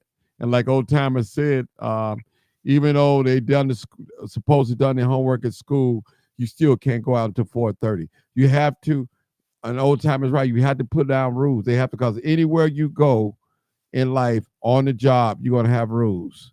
In the grocery store, you're going to have rules. Well, let me say in this, sports, you're going to have rules. Go ahead. Let me tell you, I'm going to be quiet. I had some friends of mine, and I know they believe in education, and I know their parents believe in it. Right around this area where I live at right now, you got Lake Forest. You got all these affluent areas on there, Holland Park. These people of our color want to move to those areas. But guess what happened when they got over there? I said, well, how your children doing in school? Man, I thought it was going to be different. I thought they was going to be bringing books home. I thought they was going to be doing this out there in Gurney in different areas. Those children are doing something different nowadays that they don't even bring no books home nowadays. They bring some computer home and do something. And so what they're doing, you being a taxpayer out in this county out here, they got taxes going through the roof. And nowadays, your children is hoodwinking you by telling you what some teacher told them about they don't have to bring these books home. They just come home with a laptop. And that's how they doing their homework. And you say, well, what I want you to do, I want you to bring those books home. I want to see your book. You almost got to challenge those own children to do it. I say, I told you to bring those books home. I told you to do it. So now you're going to have to do that because, man, these teachers, man, they say, well, you can do your homework right now. And they going past you. But now I ain't saying that some of the students are not excelling. You still want your child to be, if they can get into that top 5, if you can get them there. Once they get there, it's your job to try to keep them there. But if they don't never get there, do you know why they get there? Because you don't check their homework, you don't go over to their school. I'm not going over to the school arguing with the teacher talking about, so, well, my child feels like you don't give them enough attention. I'm not going to do that. I'm going to have my own private meeting with the teacher. And I say, well, how's my child doing? And they're going to say, well, your child do good, but sometimes they talk a lot. I had to separate them from talking with their friends. My daughter, her and another girl, they called them the M&M girls at the school over there. They were supposed to be so damn tight. The M&M girls. They running together and different things. And the one girl talking about, well, hey, they ain't got enough room in this world for me and this other girl. We the two. I say, hey, look. Look, you got many friends. You just ain't got no one friend. Ain't no one person gonna be tied to you because if they jump off the building, you might want to jump off, but if you jump off, they might want to jump off. No, you got many different friends. So you got to be watching what these children are doing because they got other people that their children are tied to, and if they don't have enough fear of you up in them, they'll go out and start doing stuff and stop doing their homework and stop excelling. Okay. So you have to be on there, and we had 5 of them, so we had to watch over every day. Hold it right there. Well, Go ahead, chime in. This is Dr. Davis. Go ahead, Dr. Please. Davis. Go ahead, no disrespect to you, Mr. Oldtimer. No disrespect. Yeah, I'm done. But we cannot raise our kids like from the 50s. Uh-oh. We cannot raise our kids like I was born in the 60s. Matter of fact, I'm 54 years old, so you all know. I'll be 55 in November. We cannot. Okay. See, the thing is, one thing I heard you and Ms. 900 say, paint them, pop them. No, we need to stop doing that. Number one, we need parenting classes. We need parenting classes. There are so many different ways. I mean, don't get me wrong. I'm a whole doctor over here with 2 PhDs, 5 master's degrees. I'm not here to talk about myself. We have to learn how to teach people how to raise a child. Talking at them is not one of them. We have to learn how to talk to them. See, we was raised by a village. We don't have that village anymore. It would be nice if we could create that village, but time has changed. And considering I don't send my daughter to anyone's house, she's not allowed to go to anyone's house. And I notice everybody in my neighborhood don't send their kids to my house. They play in their own backyard. So, number one, parenting class. That parent may not know how to talk to the child. She or he may talk at the child. Get your butt over there and do your homework. Come on, let's sit down and do your homework. It's the way you talk to people because this is 2024. These are the most sensitive kids I have ever seen in my life. They are so sensitive. You can say boo to them and they crying. Why are you crying? Oh, my anxiety. Girl, ain't nothing wrong with your anxiety. Okay? You all right? It's going to be all right. And all my daughter, she 11, almost taller than me, and I'm 5'10". Okay? And all she want to do is give hugs. It's different things you do to make sure that you're raising a child correctly. What you went through in the 50s is not going to be the same thing these kids go through in 2024. I guarantee you that. Because then they have to go to school and they have to face some kids. And if you have a kid over there cursing, blah, blah, blah, blah, blah, curse, and my child don't curse, I don't expect her to curse because she respects me and she has to learn how to respect herself. Parenting class, number one. And then whoever's teaching them to parent, whoever's willing to come and try to get parenting class, because you all know, us older, we all know, everybody on here knows that parenting wasn't in a book. That's number one. You learn as you go. But these young folks don't want to learn as parents. So how can they teach their children, like I said earlier, how can they teach their children something when they don't know themselves? Period. They just can't do it. Yeah, hold on. I got hold on, Tiffany. I'm talking about 900. I'm sorry. I got 2 other callers. I'm going to let you come in, but I want to get them. Go ahead, doctor. Go ahead, doctor. Dr. Davis, go ahead. I was going to let you finish. I'm going to be done. Number one, parenting class. Number two, keep in mind this is 2024. This is not 1950. This is not 1960. Number three, no, most schools do not have books. Most of them have computers. They have laptops. My daughter does not come home with her books. She does not come home with homework that she has to complete. You know why? Because she completes her homework at school with her tutor because they go to after-school program and they have those different after-school. She don't get out of school till 5. But when she does come home, guess what? I need to see your homework. I need to see all the paperwork your teacher gave you. I need to see your photos.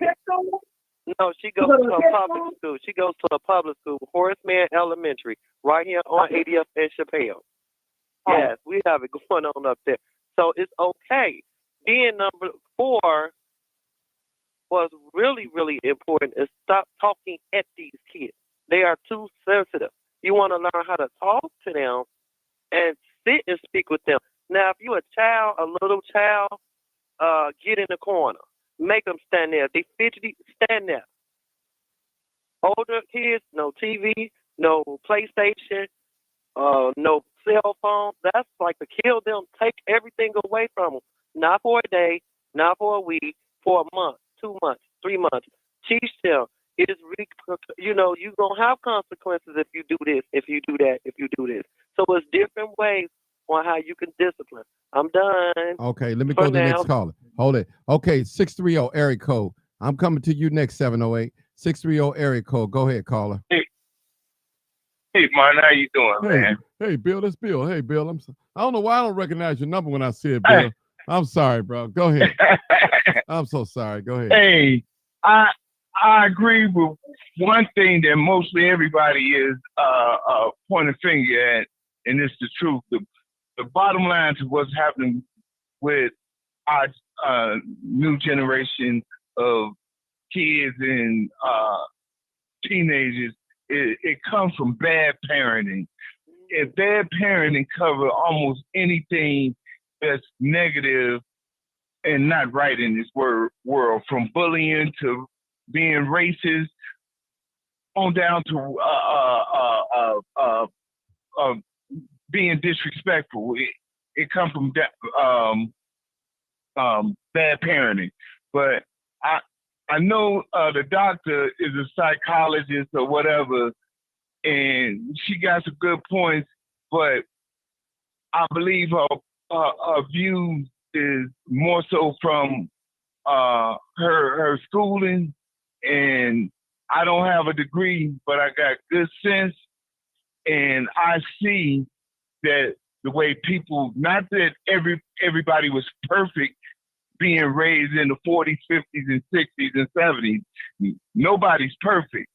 But the turnout ratio as far as a productive person in society, a respectable person, it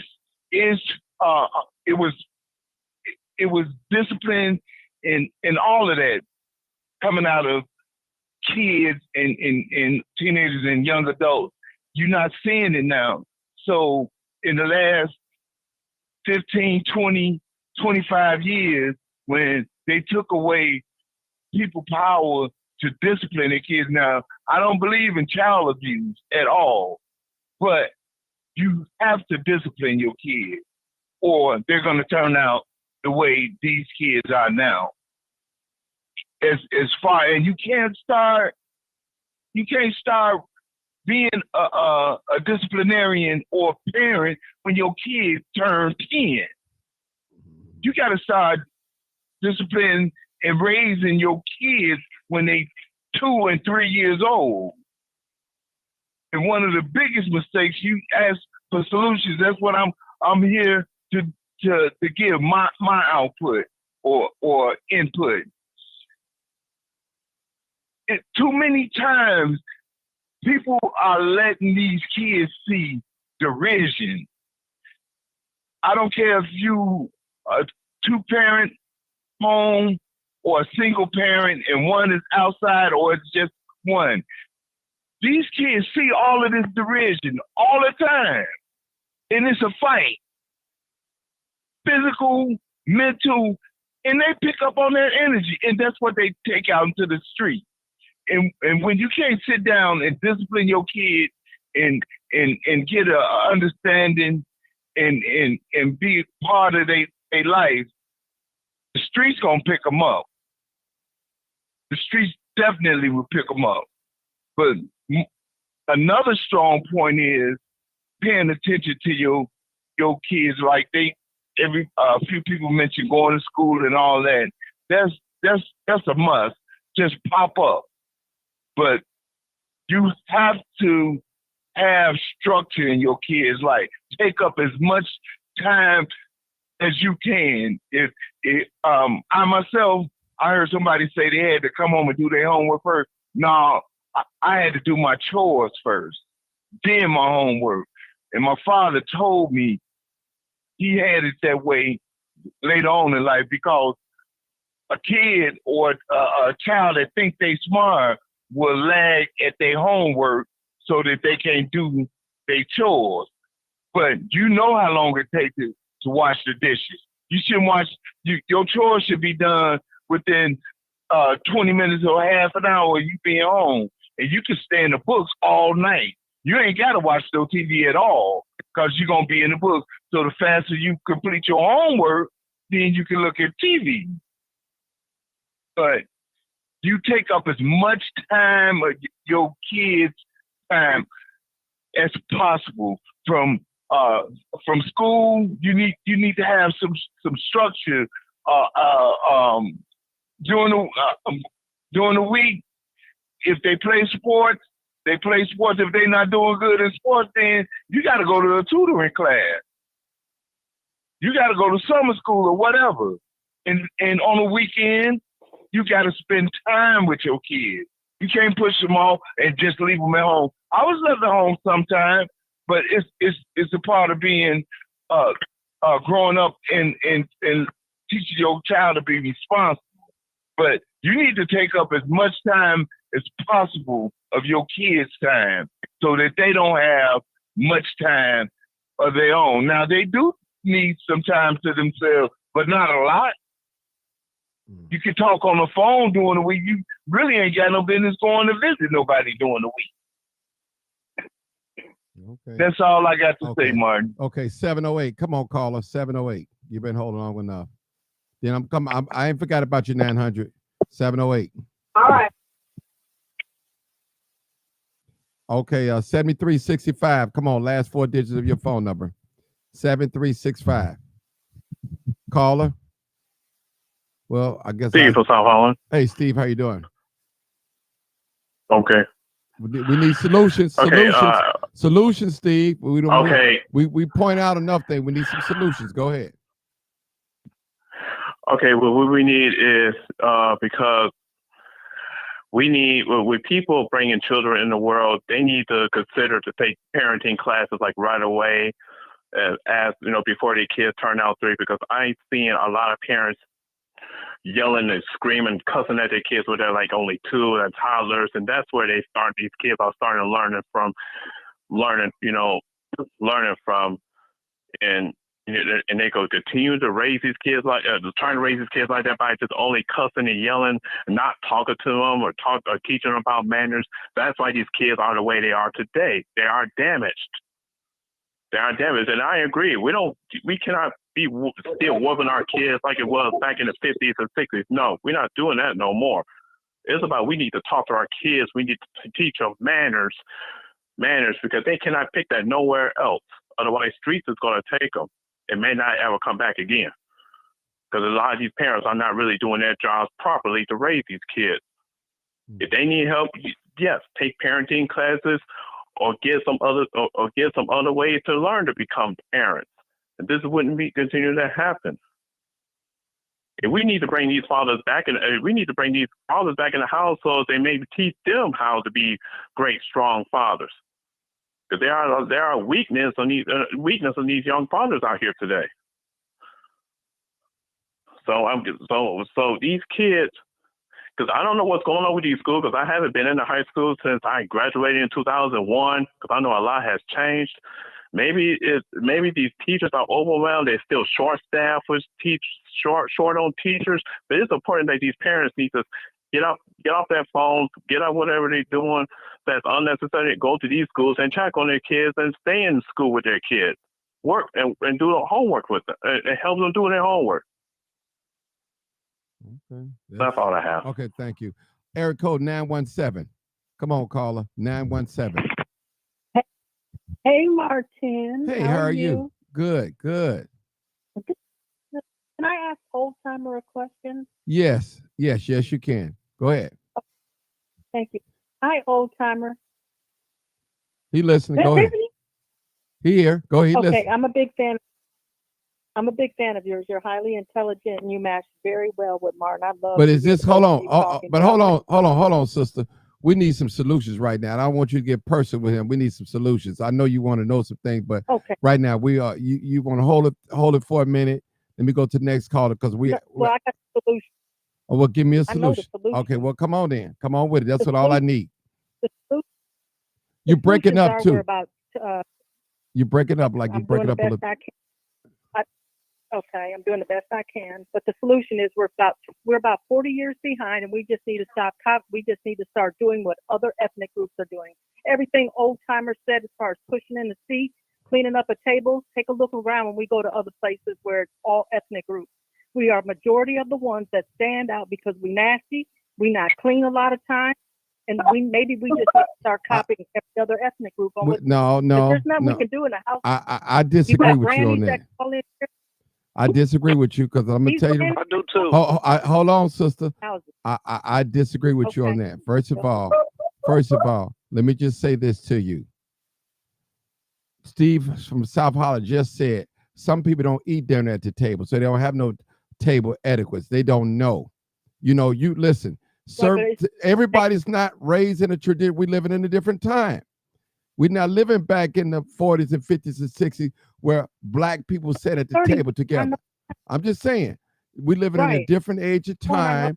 So first of all, we don't need to compare ourselves to other ethnic groups because we think different. We don't need, that's number one. We don't need to do that, period. Because anybody that's honest on this live, white people and black people think different. We do things different.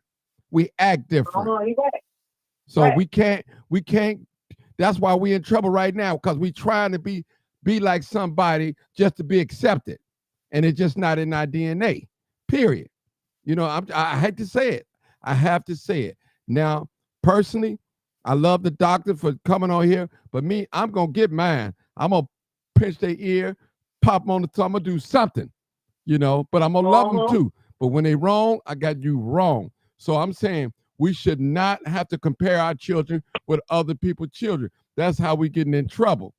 That's how we losing focus. You got to remember, black children are suffering from trauma. We're the only ones here in America have been in slavery over 400 some years. That's trauma. Trauma have never been properly dealt with. So you got to think about it. So you starting from a not level ground playing field. The Jews wasn't in slavery. The Arabs wasn't in slavery. The Polacks wasn't in slavery. The Polish, you know, so you're dealing with trauma. And we can't, listen, you got to deal with trauma. We have to deal with our trauma. And that's what we're dealing with right now. Our children are raised different and been through way more than these other ethnicity groups have been. Now, you know, you don't see Jewish people standing in front of the store, liquor store, talking about rocks and blows. You see black people doing that. But, you know, Jewish family, they controlled money, the finance. They had a part in slavery. Nobody wants to talk about that. That trauma. Now you say, well, Mark, we've been out of slavery for so many years, but that trauma is still there. And white people often always say, well, that was our forefathers. We don't put y'all, but you guys enjoying the fruits of their labor. You have their wealth that they work. Our people work for 400 years for free. And white people right now today is still benefiting from that labor force right now today. And you got to remember, we couldn't read. They didn't want us to read here in this country. You know, they didn't want us to learn how to read, period. We couldn't, there's certain things that we could not do as a race of people. You didn't see them do the Mexicans like that. They didn't do them like that, period. When they call themselves setting us free in this country, they gave us nothing. Look at the Venezuelans coming in this country. They giving them everything, all the resources they need to make it in this country.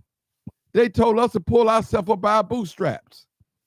That's what they did. We didn't get no therapy. We didn't get the 40 acres of mules. So you can't compare us to no other race out here because they have not endured what we endured. That's all I'm saying, sister. I'm not trying to get bad, sound bad or anything, but you just cannot compare it. Period. And that's Not why trying to yeah. Go ahead. white politicians. It's white guilt politicians. They're the only ones that can save us by the laws, Martin. It's white guilt politicians. They allow our children to do this, and that's why they've got those borders wide open. Right now, we're being invaded by the Chinese, and we don't need more of them here. They already trying to invade the country. The only thing that's left, and that's what I want to ask old timers, was the guilt politicians. That's all that's left, Martin. We can't fix what's wrong for the last 20 years. This is 30 years, 20 years. And the other person on here, that hung up, he's my age. He graduated 2000. Well, he's much older than me, but I'm saying. Okay. You know what I'm saying, Martin? That's all the white guilt politicians after George Floyd. They said, fuck it. We're going to let them do what they want to do. And look at how we getting embarrassed, man. We embarrassed by ourselves. We don't need to be validated. But it's all by design. Look at we have 77 communities here in the city of Chicago. 77. All the white communities are thriving. That's about not no accident. And all the black communities on the decline.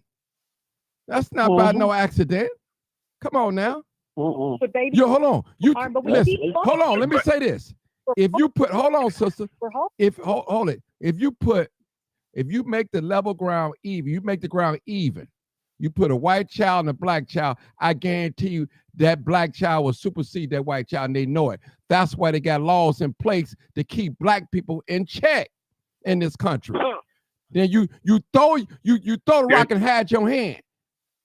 Just like in the black community, you put guns out there. You already know ain't no resources. So if you put guns and drugs, what's the next thing? They're gonna pick up a gun. They're gonna pick up that's why you see the Venezuelans stealing. Right. The Venezuelans know none one of them should be homeless. All the money that's have been invested in this city, Chicago, $1 billion. No Venezuelan should be eating out the garbage can or robbing and stealing in Macy's downtown at all. See, we looking at the outside. They know those funds are being mishandled. And we looking how, man, look at the Venezuela. They come here, rob and steal and kill it. Some of them probably will still do it anyway. But listen, they don't have no business doing that because they got the red carpet laid out for them. They never did that for black people in this country. Then when black people succeed in this country, they lose their racial pride. They separate themselves. They lose their racial pride. They get quiet because of the material things. So listen, as long as we try to compare ourselves to white folks, we'll never be the same because we're trying to be like them. White people don't like black people. They have proven it over and over. And any white person that's on this live, they know, if they're real honest, they know. Trust me. They have signals and codes. They do not like black people, period. And the only way they'll put up with you unless you making money for them or you under control. You not making no noise. But they do not like an outspoken black person or a smart, educated person that's reaching out for their people. They don't like that. Look at our athletes and entertainers. They're controlled. That's why so much stuff is coming out about them. They're controlled.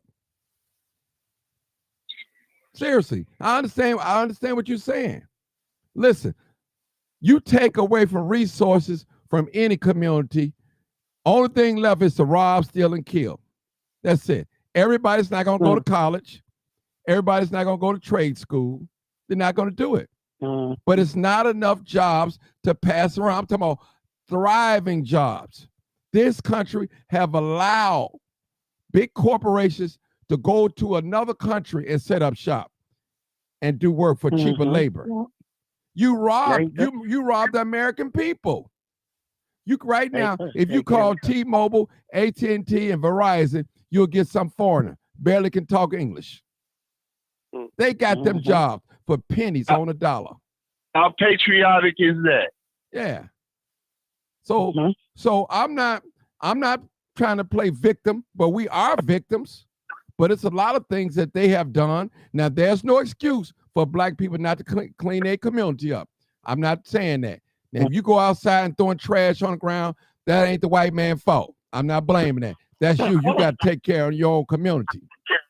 Now, I'm not saying that. Some things we have to take blame for. Clean up your own community, cut your grass. You know, hey, that's what you do. These are, you have to take pride where you live at. I don't care if it's in the heart of the ghetto. Isn't morally sound. Hey, Martin, can I add something to what you said? Go ahead, Bill. I agree with you 100%. There's no other group of people that has endured what we endured here in America. We have had drugs, guns, prostitution dumped in our neighborhood for many decades. Number one, we were been disliked in every movie, every scene or whatever you create. When you're trying to make yourself bigger than life and be the good guy, you got to have a villain. And we were chosen to be the villain many years ago. We are the villains. We are the black sheep. We are black. So that's one of the reasons that we've been held back and held down, and not only illegal drugs dumped in our community. If anybody on here got some age on them, including you, lean didn't just come around. They had doctors in our community giving people sir. You didn't even have to have a cold. You can go in there and tell them that your thumb was hurting, and he will prescribe you some Aminol cough syrup, codeine cough syrup. What's the solution for us? So it's probably the same with a lot of other drugs that we finding out. There's our people have hypertension. There ain't just the food that we eat. Even though we didn't have fresh vegetables at our disposal years ago. But if you look at the big picture, what black people are doing, you said we want to be accepted and emulate other races, particularly the white race. And while everybody else is looking at us and emulating us, from clothes to dancing in America, if you not a jester, a clown, not to say is nothing bad about being an athlete, but if you're not on TV, if you're not playing sports, whether it's NFL or NBA, entertaining them, you're nothing. And it's only so far they're going to allow them to go.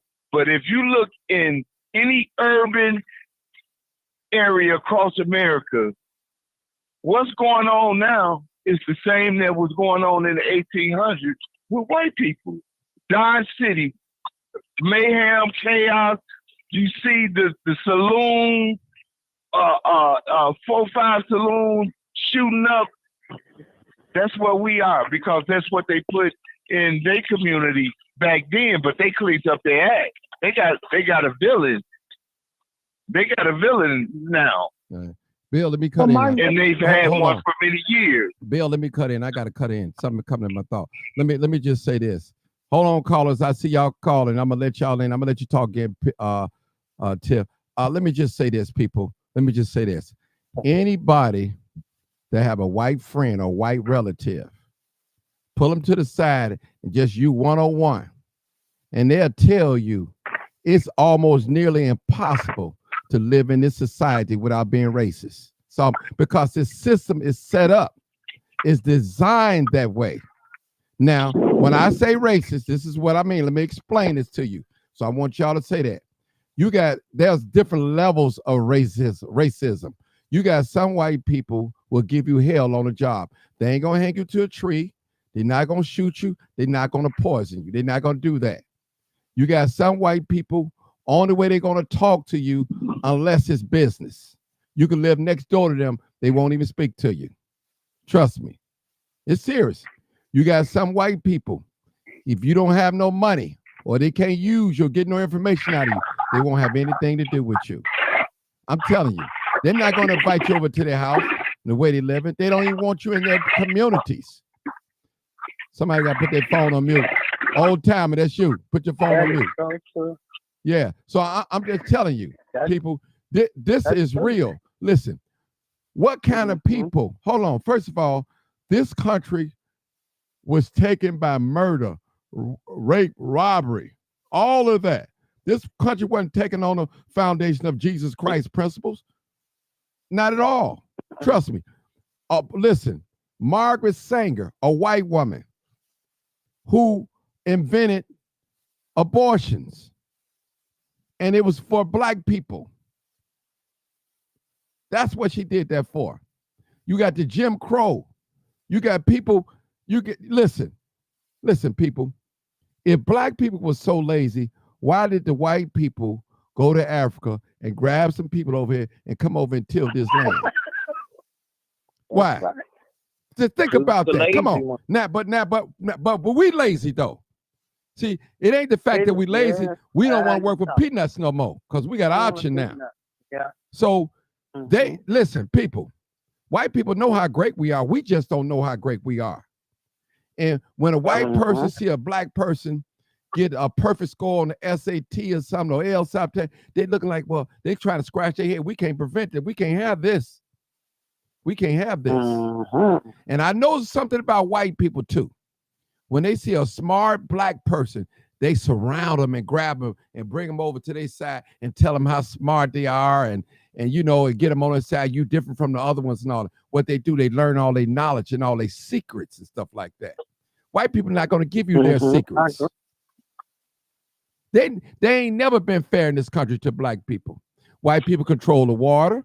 They control the food. They control the politics. They control the military. They control the education. They control the economics. They control all that. You name me one thing that a black person or black people here in America own and control. Nothing. We're a bunch of rich slaves. That's what we are. And your education can't free your people. Your education is for them, to enhance them. They tell you what you can do and what you can't do with your education. You can't even get married without going through them. You can't even get divorced without going through them. These are things. But they talking about we all equal. We're not equal. And they know it. They're not going to never play fair with us. They have proven. Now, they'll let Obama, Michael Jordan, or the president to get through a few, make it look good. Diversity is not for black people. It's for them to fool us. Yeah. Like, we're not racist. You see Obama, man, you could do it. Oprah Winfrey, come on now. That's 1 in a million. That's like a needle in a haystack. That's what that is. Why you think you'll never hear about a black police officer, rare, killing a white teenager because he feared for his life or he thought he had a gun? You rarely will hear anybody. If that's almost impossible, because he know better. But you always hear a white man, hey, I feared for my life or I thought he had a gun. That's what you hear in America. Why is that? They both go to the same training academy. They both go to the same academy. So why is it that the white people are not getting it, but the black people get it? It's racism. Here's another man in Cal Stream, Illinois. How could a white officer shoot somebody laying down asleep?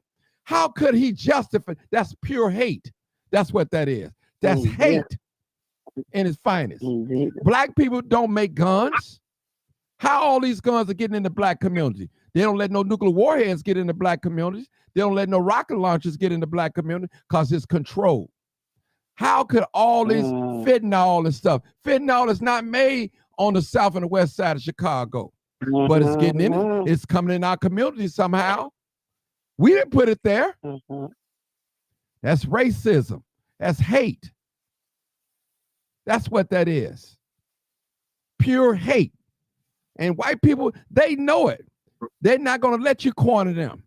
They're not going to let you corner in a conversation. Like, they know if they had a real dialogue about racism, they would have to straighten their act up. But they're not going to do it. They're going to make excuse. Oh, y'all whine and you whine and all that. See, listen, I'm going to tell you, when black people in the 60s, when we lived segregated from the white people, we had money, but we lived in racial tension. We had our own everything. It was to the point that we wanted to integrate with them. That's when everything, our neighborhoods was destitute. Look at the south side of Chicago. Everybody want to spend their money with white folks. Then every time you have a black business, they send black people with a face like me go in there and find everything wrong and shut it down. They pay Koreans, Asians, Arabs. They gave them loans only to open up in the black community. To open up, that's right. In our community. That's hate, people. Policemen shooting and killing our young men, running away.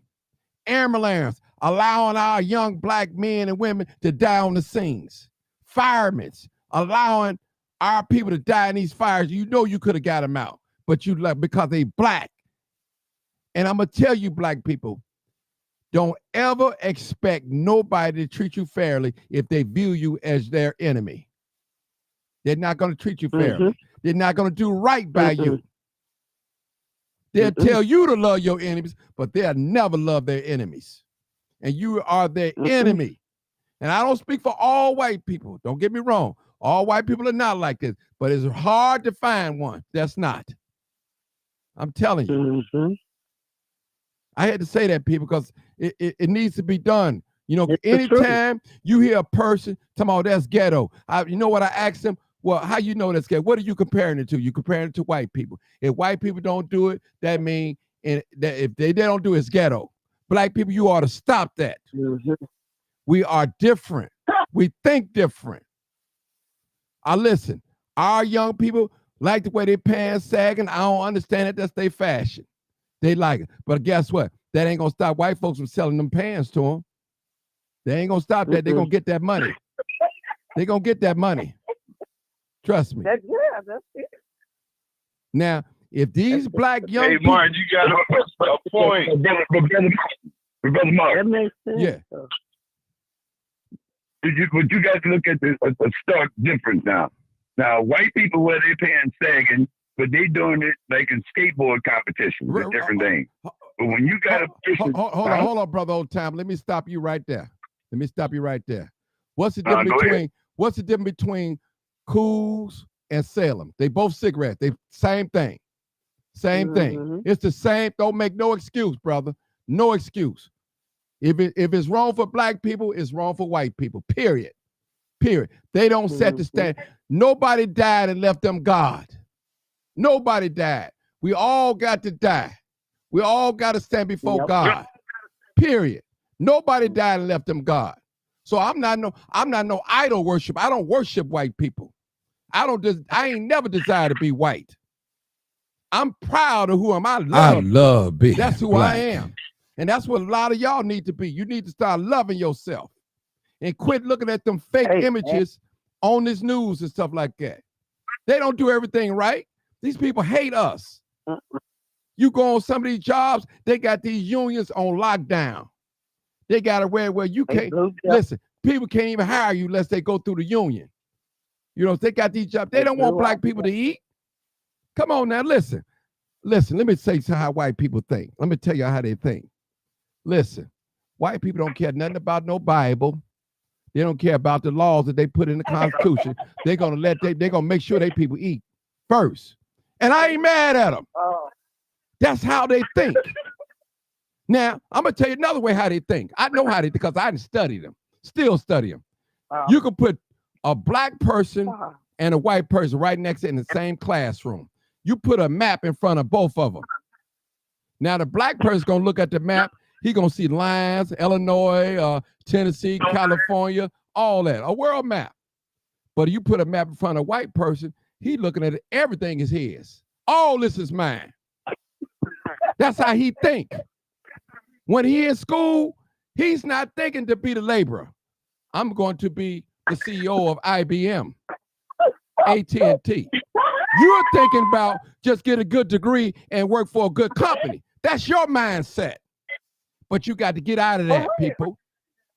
It's like the grasshopper syndrome. Now, they said the grasshopper can jump like 3 to 6 feet in the air. Okay, but it was a study where they put a grasshopper inside of a jar, and a grasshopper kept jumping and hit the top of the jar. So when they finally let the grasshopper out, the grasshopper didn't jump no higher than what the jar, who was in the jar. So a lot of you know you being held back, and you don't believe that you can supersede what the white man won't let you be.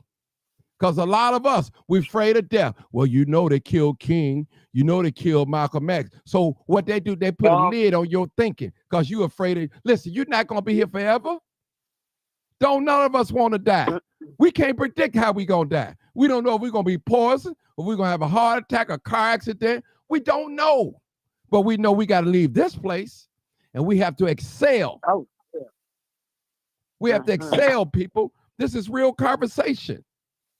White people don't want to have this conversation that I'm talking with you. They're not going to allow you to corner them, period. They're going to get some European Negroes that think like them and try to talk like them with talking points like them. Y'all know, as I said, European Negro. Yeah, we think different. Seriously. And all of that is exactly what's wrong with our youth, Martin. All of what you said, that's what's wrong with our youth. All of that. Even the banks ain't giving us a fair break. If you live in a certain area, the banks know not to give you no loan. No, especially they ain't gonna give you no business loan. And the car loan, they're gonna give you a high interest rate. That's redlining. They know what to do. White folks, this ain't no black folks doing this. Come on now. Then y'all get on here talking about white folk like they God. They ain't God. They done painted themselves as God. You read right in the Bible. They are not God at all. People. And they want you to think that they God. Intimidation. I tell people this all the time. I always say it on this podcast. I'm going to say this. I'm going to go on to the next callers. Listen, if you take away every invention in this country that blacks have invented, and for the ones that we don't even know about that they've stolen, what would this country be? How far and vast would this country be? We'll just take away our labor. Where would this country be right now? Black folks. Come on now. White people can't live without us, people. They can't live without us. They've been trying to replace us. They can't. They won't be us. They can't. They know we got greatness. Anything we touch, we put a twist on it. Singing, dancing, sports, academics, cleaning, everything we do, we put a twist on it. But see, they don't want you to know that. They want to show you all the bad things in the media. See, if you keep seeing things and hearing things, you begin to believe it. But see, you gotta have a reinvented mind like mine. I had to unlearn everything that I was taught, then relearn. So hold on, something wrong with this picture. Amen. Even when I was sitting in church, I know it's all the Sunday school literature with how all white folks face in it, white angels and everything. I said, well, hold on, well, where's the black people at? That's what I was trying to figure out. Seriously. But I had to relearn. I seen this white blonde-haired Jesus guy, you know. I'm like, okay, this guy, like he's perfect, you know. Then I started reading and doing study, and I was like, hold on, this ain't what this image is supposed to look like. Well, folks nudge you. Well, you know, the color don't matter. It does matter. It wouldn't be in the book if it didn't matter. Don't tell me what it don't matter. It wouldn't be, if he didn't want us to know, he wouldn't have told us in the book. Now don't tell me, don't take out what you just want in the book and leave the rest and leave the rest in there. No, it don't work like that. And anybody know But Brother any Martin, no. hold on, brother, I'm still talking. Anybody got any kind of sense? How you gonna love your enemies? Come on now, people. How you gonna love somebody putting a knife in your back? That's kind of hard to do, ain't it? Come on now. Yeah. That's you gonna love somebody that just killed your mama? You gonna have to show enough have some God up in you to do that one. I'm telling you, you gonna have to show enough have some God in you to do that one. And some of y'all European Negroes, thou should not kill, but you're going in the white man military to kill. But it's okay to kill for the white man, but you can't kill for yourself. Protect yourself. See, some of y'all are sick. You sick and you frozen in fear. That's what you are. You are idol worshiper. That's what you are. Amen. You worship the white man. Him and all his beautiful, tall buildings and electronics, and you worship all that things. Serious. It's not a laughing moment. Devil. You know? Y'all know what it is. What kind of people will poison the water and kill off a whole village, commit genocide on another race of people? What kind of people will take black babies and feed them to alligators? What kind of people would take and take a person arm and leg and pull and with two horses and pull them apart? What kind of people would do something like that? What kind of people would do something like that? They sure enough ain't righteous. They can't be godlike doing them things.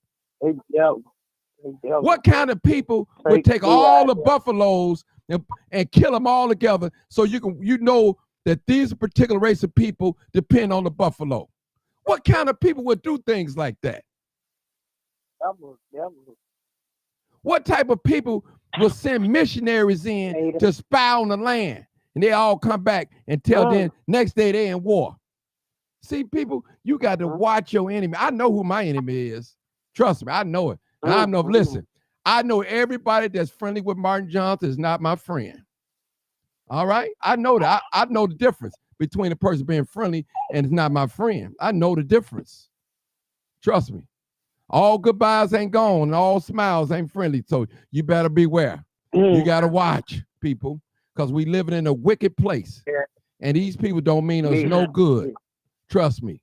None. So don't bring me that time about he cool and she cool. I don't want to hear none of it. If he cool, listen. A white man asked me in Minnesota. He said, "What can you do, Martin, to help your people?" I said, "Go back and tell your white people to leave us alone." Exactly what I told him. Tell them to leave us alone.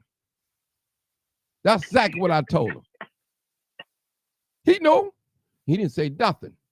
Because, see, y'all afraid of him. I ain't afraid of him. Trust me. You can only kill me once anyway. I'm gone. But I'm going to tell the truth and shame the devil. I got to. I'm mandated. Real talk. This ain't about no money. Real, because I definitely ain't got none. I'm telling you. It's real. All right, let me go to some of these callers, y'all. I know y'all been holding on. 1116, you've been holding a long time. Then I'm coming to you, 331. 1116. Hey, Martin, how are you? Good, good. I'm sorry for holding so long. Good. Okay, I'm sorry. Thank you for holding too. Yeah, but I want to let you know that I agree with everything that you have said. And I want to get back then on our children. Yes, go ahead. I think that we as I don't know if I want to say African American, we as black people, we need to start lifting our children up in our speech. I remember, we used to call them baby kids and, just, savages. Just talk down on them all the time. But there's power in our speech. We need to go to these kids when we see a child or a young person pass by. Hello, king. Hello, queen. Let them know who they are. I see, I grew up in Inglewood, and I just sold the house in Inglewood. And I don't want to forget because, I'm up in age, you start forgetting stuff. So I might be all around the place. But they used to hang on the corner, and I used to go out there and talk to them. I said, listen, I said, gangs was never created to come up against your people. At first, I asked, can I talk to them, and they kind of looked at me like, what she want. And I said, don't y'all know y'all kings? They start smiling then, I said, gangs were never created for you all to come up against your people. Gangs were created to protect your people. And I said, y'all are nice looking men. I said, pull your pants up. What's that in your hair? Then realized it was the style. He's like, oh, this is style here. I said, well, if you want to get a job, they may not hire you like that. But I just want y'all to know that y'all kings, I grew up over here. And, I said, my mom lived right here. I was like, hey, y'all supposed to look out for one another. I just talked to him.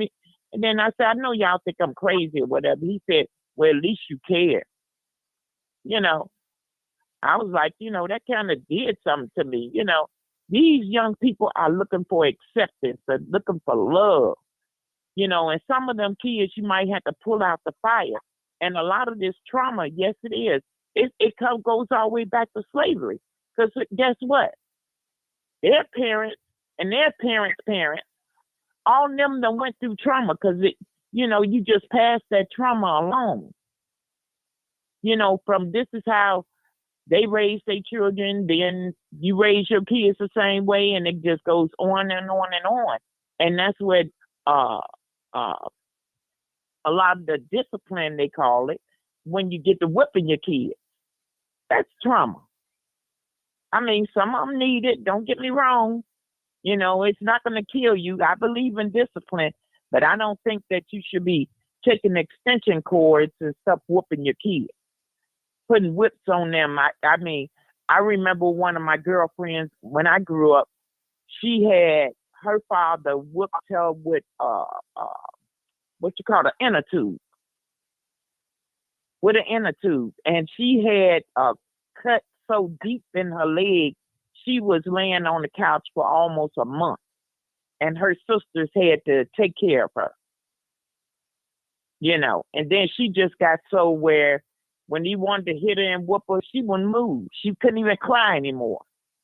So that trauma, it just go from one generation to the next and to the next and the next.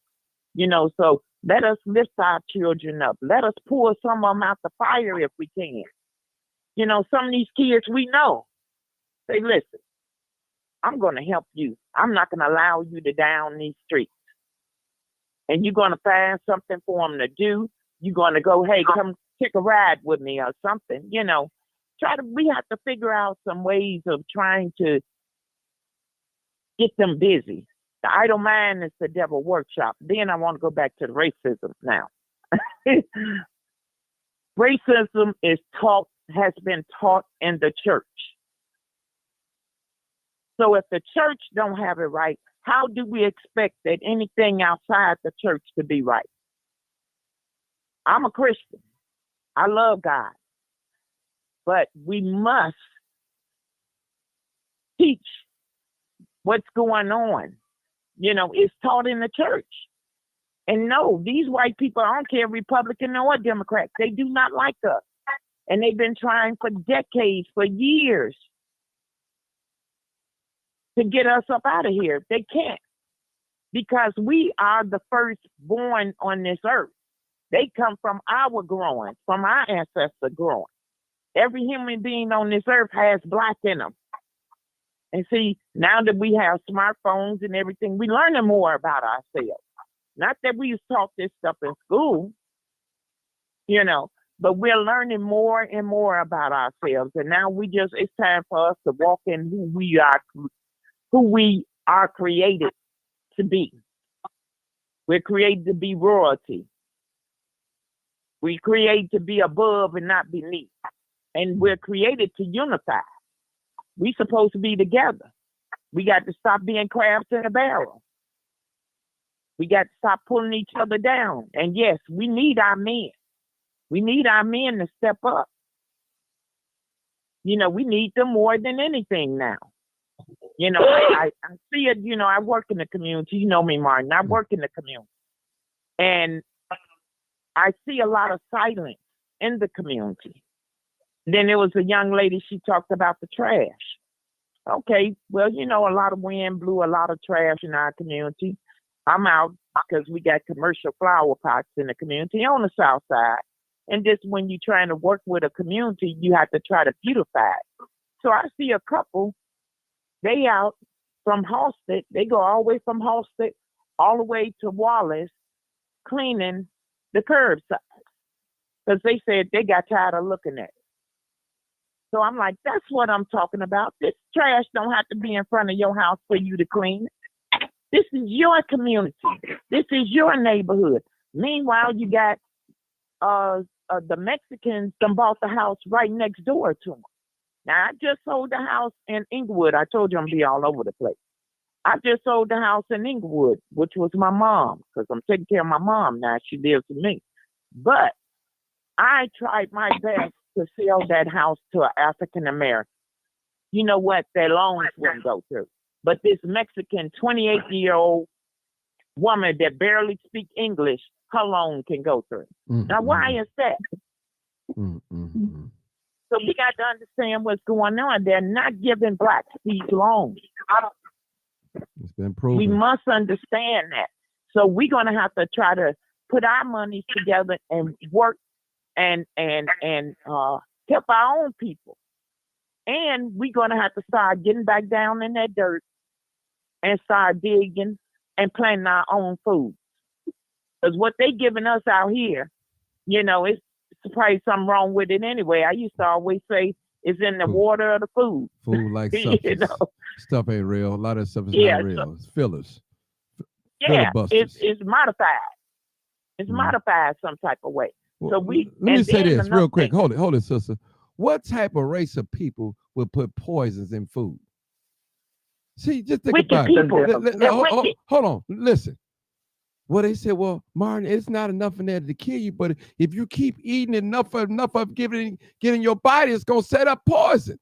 Keep eating enough of it. All this cancer and everything. Yeah. Why is everything always black?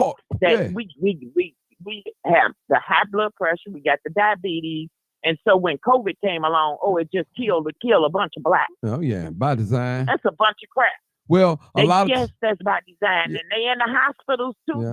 Let me tell you. Let me say this: they in the hospitals killing you too. My girlfriend, she done been to Christ Hospital in Palos Heights, and I don't care if they listening. She went there for a little small procedure, and then she ended up in intensive care. She went for a colonoscopy. They nicked her colon. And then they turn around, she in excruciating pain afterwards, and they tell her, well, we're gonna have to do emergency surgery on you. Now they told her they nicked her, but then later on they done changed and tried to clean everything up. But here it is, she done end up with a cut from her breast all the way down to her navel, with drainage holes all around her. Couldn't eat for 4 days. She lost 20 pounds. She was already small. Now she lost 20 pounds. So, these people are messing you up in the hospital. So you got to be very careful.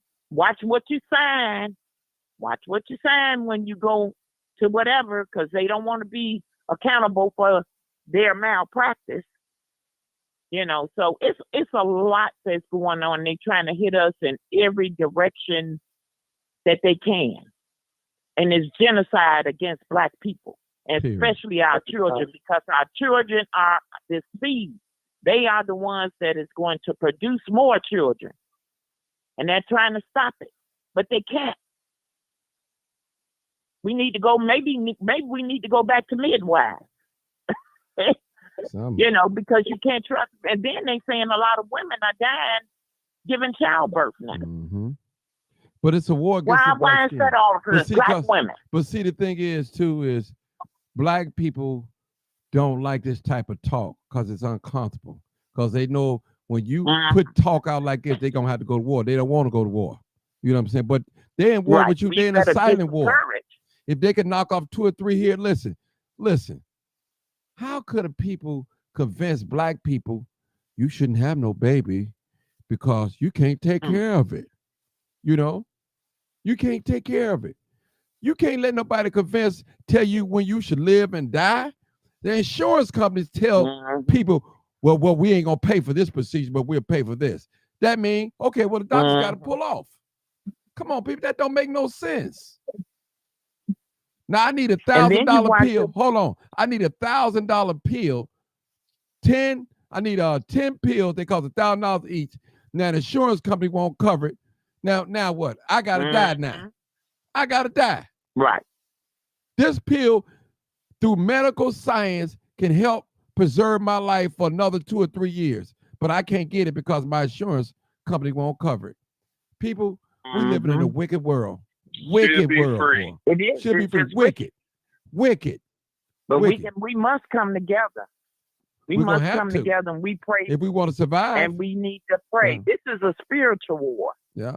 This is a spiritual war. It's a natural one too. We're gonna have to fight spirit. It's a natural one too as well. We got to fight both of them. Yeah. We do. Because it's going to be a civil war, but we got to come together first of all. And as long as they can keep us divided, they can feel like they can conquer us. Well, but sister, I do believe that God is going to. Let me say this, sister. I don't want to be the as they call the Bible thumpers. But no, it's okay. I do believe God has His way. Yeah, but let me just say this: we don't need every black person on board. We need the majority of black people on board, and we can get some things done. Because you got some European Negroes, whatever whitey say is righty. That's how they are. And by the way, Tiffany, I didn't hang up on you. You hung up on yourself. I didn't hang up. Just want to make that clear. I did not hang up on you. So I just want to put that out there, though. All right. Go ahead, sister. Then I'm going to go to my next caller. Yeah. So that's just all I wanted to do. It's a lot that be rolling through my head, that I have seen personally. You got to watch your police department. They're controlled. Even though they putting all these black people in power, they only putting them in power to do what they want them to do. Thank you. Up it. Thank you. Yeah. Thank you. So listen. The question I have: what's stopping us from loving ourselves? I mean, what is actually stopping us? You know what? Hold on. You know what? But you know what? You know what? Stop loving ourselves. We don't have no knowledge of ourselves. We don't know who we are. You got people like Sarge. He on here now talking about I'm part European and this and that. Listen, all colors come from black. Black is the first color. You can't get no color. So black is in every race. Every race. So don't let them tell you it's not. We are the dominant gene.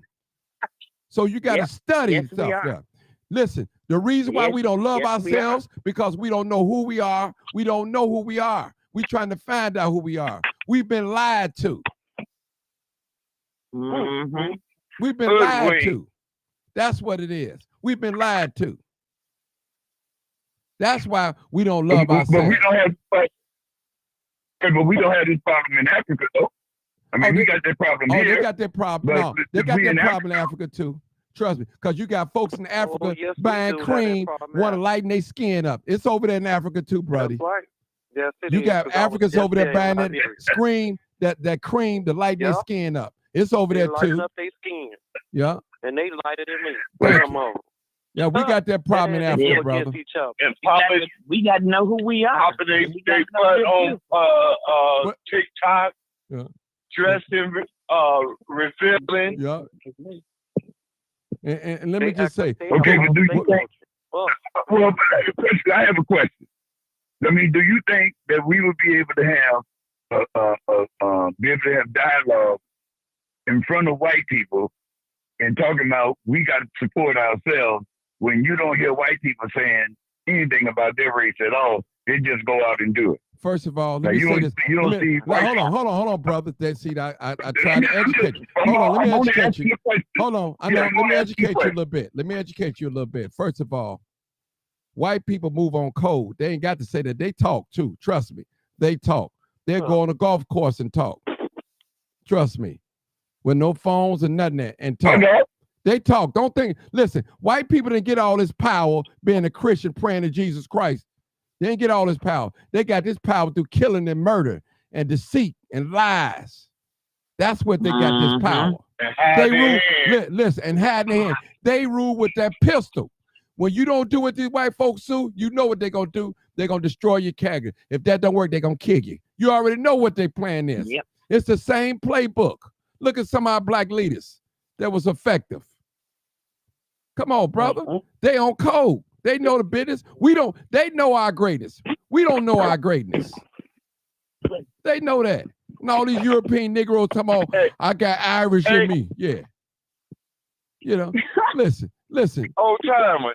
They don't have to use propaganda to promote their race to uplift it because they're at the top of the food chain.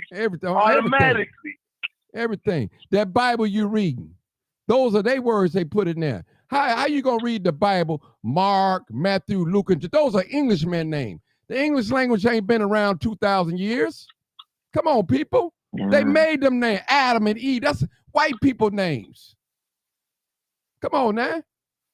Think about it. Use your logic. What I'm saying is all the things you're saying is true about us advancing out of part of civilization. You know, we got gospel choirs that can sing.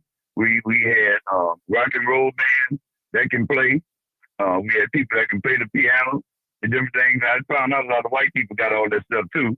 But I'm saying they got things that we do. We can swing and move our hips, different things that, you know, and gyrate better than a lot of other people. All that stuff is true. See, but when it comes down to it, well, I'm sticking to it. I'm saying what's stopping us from advancing with resources in our areas that we got ball players that can have. First of all, hold it. First, there you go. Hold on. First of all, brother. First of all, let me educate you something. First of all, brother. Yes, sir. All these athletes and entertainment, they are bought and sold. Trust me. They are bought and sold. They don't even listen. Some of y'all got brothers that's rich and famous. They ain't got nothing to do with you. You poor. Probably not a garbage can. They are bought and sold. They have sold their soul to the richest. And you Bible said you can't serve two. Hold on, brother. Hold on. That's not. Hold on. First of all, it's not. Let me say this. Listen. Anybody that's wealthy in this country, whether you black or not, you don't have to come back and invest your money to your community. You don't have to do that. That's your choice. You have to want to do that. And most of these rich athletes and these politicians, they don't invest in their community. They go get a non-for-profit organization where they go get a tax break and all that. Look, and in the white, like a lot of these athletes, they go out there where you live at, old timer, in Gurnee and North Shore, all that. They don't come in the hood. They don't come in over. They go out there with the white folks. You know that. Okay, I understand what you're saying. I got your point. But what I'm saying is, when you got even our baseline people. Okay. Now I don't like to see it, but when I start questioning. Old timer. Let me ask you a question. Old timer. Let me ask you a question. You name me one race or ethnicity of people that endure what black people endure in this country. You name me one. No, nobody else has. Name me one. No, name me one. No, I'm saying nobody else has. Nobody else has. We have endured more than what people put together can withstand for their whole race. Black race have stood up and still yet living and still yet thriving more than any other race that have endured the criticism and all the things that have been done to us. Other people wouldn't have survived. Well, let me ask you a question. They'd have cowered down. Let me ask you a question. Why is it that all these ethnicities hate black people? And even other black people hate. Why? Ask yourself that question. Why black people hate black people so much? Have you ever thought about that? Wow. I'm asking you, old timer. You're older than I am. Well, I mean, we find it easier with the mindset to be able to gravitate in a way that's not given, making it seem as though that we have to give our own race something. When we see other people giving their race something all the time, we'll say, nobody gave me nothing. I got this on my own. And so therefore we move away from the people that brought us up. I mean, we see this played out over and over again. That black people go against his own people for whatever the reason is. That and it's mostly because for some reason we seem to have a dislike towards us. You take our rappers. Our rappers are running around wearing Yankee caps. Now the Yankees didn't even want black players on their team. They rejected Willie Mays, one of the greatest black ball players that ever played the game. They didn't even want him on the team. But we see our people wearing yellow Yankee caps, red Yankee caps, and then a Duke Blue Devils. And I asked some people, I said, man, why y'all got those caps on? Oh man, them mugs won. Them mugs won. And they don't want to on their campus unless you got a father and a mother coming out of your house. So they don't even recruit. I'm saying we failing to educate ourselves on the most menial things that can help our race. Well, who phoned us Michael that? Jordan. Who phoned Michael us Jordan. that? Let me make this point. Let me make this point. Who phoned us that? Michael Jordan. Well, that's our fault. But Michael Jordan played a Bulls game, and he said that he had to wear North Carolina gym shorts under his Bulls game before every game. He had to put on a pair of blue gym shorts. He giving money to North Carolina that don't need a dime from him, and not going around to regular local high schools so the people can see him and touch him. These are the things that hurt our community. These are the things that hurt our schools. They go and move out in Buffalo Grove. They move out there and they say, well, man, I can't come back to the hood. I can't come back to the hood. Well, and all this is known by rappers living in gated communities. Old timer. Yes, what you saying? Old timer. Old timer. You did the same thing. Look where you live out there. No shore out that way. You ain't in the city. You ain't. You know what I'm saying? You're not here. You did the same thing. You were educated. You've been working on the fire department for a year. You retired. You out there. You not out in the hood. You did what the rest of them did. You just listen. If you probably had a couple more million, hold on. If you had a couple more million, you probably be somewhere and somewhere you would be where you at now. But listen, you moved out. No, I would. I ain't mad at you. Don't get me wrong now. I'm not mad at you, old time. It ain't all what you saying it is. Yeah, but I guess what? I guarantee you ain't ducking no bullets like we ducking them. We know that. They ain't standing in front of your house talking about rocks and blows. I know that. I know that much. Well, we got our Yeah, okay. I know that. You know, so I ain't mad at you now, old timer. Now, if you could do better, do better. But I'm just saying. Shit. I mean, you know, hey, it is what it is, bro. You know, hey.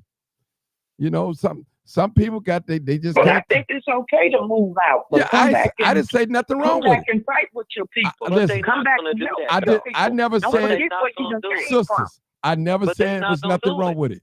I never said there's nothing. What I'm saying is, don't complain about the hood if you're not invested in the hood or if you're not trying to help the hood. That's all I'm saying. Right. Some folks have left the hood and they don't want nothing to do with the hood. Period. They look down at the hood. Amen. That's all I'm saying. You know, listen, each one teach one. You can't forget. You know what I'm saying? You can't forget. Look at me. I got a little fame. Y'all see me. I'm speaking to people. I'm taking pictures with them. Sometimes I don't feel like talking, but I got to be nice because I'm talking about black love, black unity, black power. So I have to display that. I have to act that. I have to be that. I have to walk that. I can't be one way on this internet. Then in my private life, I'm something different. No. But that's not what I'm saying, though. No, what I'm saying is, I know that we more inclined. Yeah. I understand what you're saying. But we more inclined to wear a Cubs cap, a White Sox cap, instead of having like the Detroit Stars, throwback jerseys from the black ball players, the Kansas City Great. But listen, old timer. Maybe some of us just don't know. They don't know. Hold on, somebody talking. Okay, go ahead, sister. Go ahead. I'm so irritated because he's talking about teams. Who cares about them teams? They still all owned by who? A white man. Oh no! Oh, that's not what I'm saying. You go first, it started up at the top called Illuminati. Then come to make. Oh my goodness! Where we go with that bullshit? So the thing come on, man. Come on, bro. They are running everything. Why are y'all cussing on it like that? No, they were Oprah. Who do you you think she was kicking it with that white man that hung himself? Come on now. I don't like white people. Yes, this is Dr. Davis talking. I don't like them, period. I run my own company. Period. You know These white folks are taking over. If you go to Monrovia, Liberia, they done took over there the Lebanese, the Chinese. Everything is owned down there by a white man and the Chinese. How could they let that happen? So we don't even stand a chance. Who come to our nation? I've been to Monrovia. Oh my God, I stayed there a month. Who you think is over in our neighborhoods doing anything for us? I'll sit here and wait. Where did Michael Jordan put that this little basketball thing in? Not the restaurant downtown. And where is it at? It's out there by you, Mr. Oldtimer. Our black people just don't come together. They're designed like that. And all it comes down to is racism. These white folks have taught their children down the lines of generations. Leave these niggas alone. That's it. Period. Unless they play basketball or football or can make me laugh. Yeah. Make them some money. It's about making them money. That's not what I'm saying. I'm saying they still not coming into our communities and helping us. No. Michael Jordan put that little center all the way out there northwest. Like, who does that? Why didn't he put it on the south side of Chicago? Or the west. A whole white man right there on 103rd in Cottage Grove to put a center there for our black people. Not gonna do it. And it ain't even for them. Can I say something? Go ahead, brother. Can I say something? Go ahead, brother Bill. Y'all right about our elite athletes and sports stars and all this stuff, but we forgetting who made the money off of them, who should be putting money back into the neighborhood along with the government, and that's these owners of these sports teams that for decades capitalized off of the cream of the crop, because it was our talent that filled their stadium. Wait on it. Yep. They shut down the black league. Going right back to the white man. They shut down the black league and we went into their league. They shut it down. Took all our black players. Well, first of all, you got to look at the black community. How they sucked the life up out of the black community. You took the medical centers, you took the grocery stores, you took everything up out of the community. Mental health places, all of mental health. Even the mental health. Now, Prep Winkle, she wanted to give so much money, is it to the migrants? But yet you don't have much. To the homeless. But yet you took all the money away from the mental health facilities. I have a brother that he's a schizophrenic. He lives in a nursing home. Now, why is he in a nursing home and he's a schizophrenic with the older people? That's where they put it. And guess who owns most of the nursing homes? The Jews. Okay, so what is Pritzker? Come on now. Don't get me talking about white folks. Yeah, but my brother was thriving. He was doing better when they had that it was a facility where they lived there, but they had someone coming in. It was just like an apartment, but everybody had their room or bed, and then they fixed their food. They made sure they took their medicine, and he was doing well. And then they closed all them down. And then he went right back to on 112th in Michigan. They been closed that down year. And after they did that, Roseland just went down. When all the homeless people, all the mentally ill, all became homeless. When that YMCA was still right there on 111, they had a lot of homeless people in there. No, it's called something else.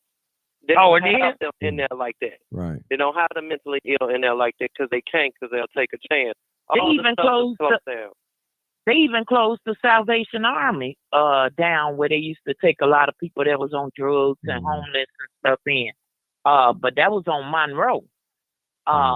They closed that down because it was right by OMEC. It was right by Whitney M. Young. It was right by a park. Y'all, I got two more callers. One is a return call. One haven't said, and I love to hear what he got to say. But come on, 917. It's me. I was just calling back. Okay, I didn't hang up on you. I was just calling back to say. Okay, I didn't hang up on you. It was probably you said 900. You said 900. Not 900. Oh, my bad. It's on. Oh, Marie, Marie, is that Maria? Come on, sister. Yeah, say what you hey, got to Tiffany. say. Say what you Hey. got to say now. How are you? Say what you got to say. Okay, come on, Sarge. Tiffany, go ahead. Sarge. No, Sarge. Tiffany, Come go on, ahead. Sarge. You go ahead. Who are you talking You go to? ahead. Sarge. Come on, Maria. Sarge. 912. I'm trying to wait them. Wait, No, are they you ain't- done? listen, Are they finished? Sarge, I'm the host Who are here. you talking to, If I call your Martin? name, My bad. Sarge, that's who you talk. Okay, I'm trying to talk, but they talking. So you let me know. Is it my turn, Martin? It's your turn. Thank you. All right. Yeah. Oh boy, I'm always brought up, aren't I? But that's all good. I don't have a problem with it, you know. So hey, it's like I typed in there. Hey, Sucks Sergeant. for Sergeant. them in the hood. Sergeant. I don't have those hood problems. I Sar- come from Inglewood. I left. Go ahead, Sarge. Go ahead, talk. I need to step away. Go ahead. Talk. Go ahead. Okay, yeah, it's like, you know, I grew up in Inglewood, born and raised, and I was like, nope, this is not for me. It's got to be better someplace else. So I left. But now, I'm guilty as this. And you got all these sisters running around talking about these kings, Maria. these black kings, right? Okay, the Yeah. black kings put the other ones on them slave ships, sold them to them Europeans to bring to this country, didn't they? Oh, they forget that part. They forget that part real quick, don't they? Mm-hmm. Yeah. See? They may not know it. And though. that's one of the big reasons why you can't get any communication effectively done, because if someone's saying one thing, everybody else got to come and run their mouth, don't they? Don't you hear it right now? Maria. Don't you hear it right now? Don't you hear it right now? One person's supposed to be talking, which Martin said is my turn. But you got all these other niggas on here The talking. doctor has walked away. We don't want to hear you. You disrespectful to my Look, shut your nigger ass up, okay? Oh, wow. You the motherfucker looking at Yeah, shut your nigger ass up. Now, You got walk off with that. Take that shit with you. the other night. Take that shit with you. I'm thinking about you, boy. Look Yeah, at take that shit with you. belly Okay? fat. I know you fat. I know you fat. Yeah, I sure am. And I walk my dogs in Chicago anytime I come to Chicago, I know you bald and I don't give a damn. You bald headed, piss color looking ass. I be that too. Where your man at? I know you are. Where your man at? About her. Where your man at? Come on, y'all. We need to do Where better. your man at? We need to do You better. operating over marriage? That's part of our problem, basic? right here. Part of Yeah, our I'm not basic, baby. I'm not basic, baby. Wrong for that, talking about her like that. I ain't wrong for a goddamn thing. Color belly. Mhm. Yeah, I guess that's why the last time I went and got a $500,000 loan, that shit went through like Jiffy popcorn real quick. Cause I'm that dude. I'm not that nigga. I'm that dude. So I love when my name get brought up. I love it. Wow. I love when my name get brought up. What I Y'all need miss, to take y'all? some tips on how to get over in America. He calling people niggas and everything. Hey, Sarge, why you doing that, man? Don't do that, man. Because they don't know how to shut up, Sarge, Martin. you trying to You get said me? it was my turn. Sarge, you trying to get me beat up over here, man? Don't do that, man. No, I ain't trying to get you beat up. You the one brought my name up. I'm just listening to your show, enjoying myself, and you was like, yeah, you get Sarge, them Euro blacks or whatever you called me. I'm like, oh, I get brought up. So Martin must want me to call in. Well, you So was I on, called in. You was on live when you was on there when I said that European blacks. Yeah, Well, see, Martin, I be listening. Martin, but I didn't take it. Excuse me, woman. Silence, woman. Now, Martin, I'll be listening to your show.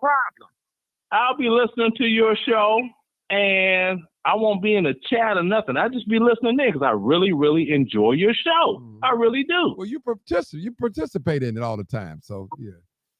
Exactly, and like I said, it's times I sit, I listen, I don't say nothing.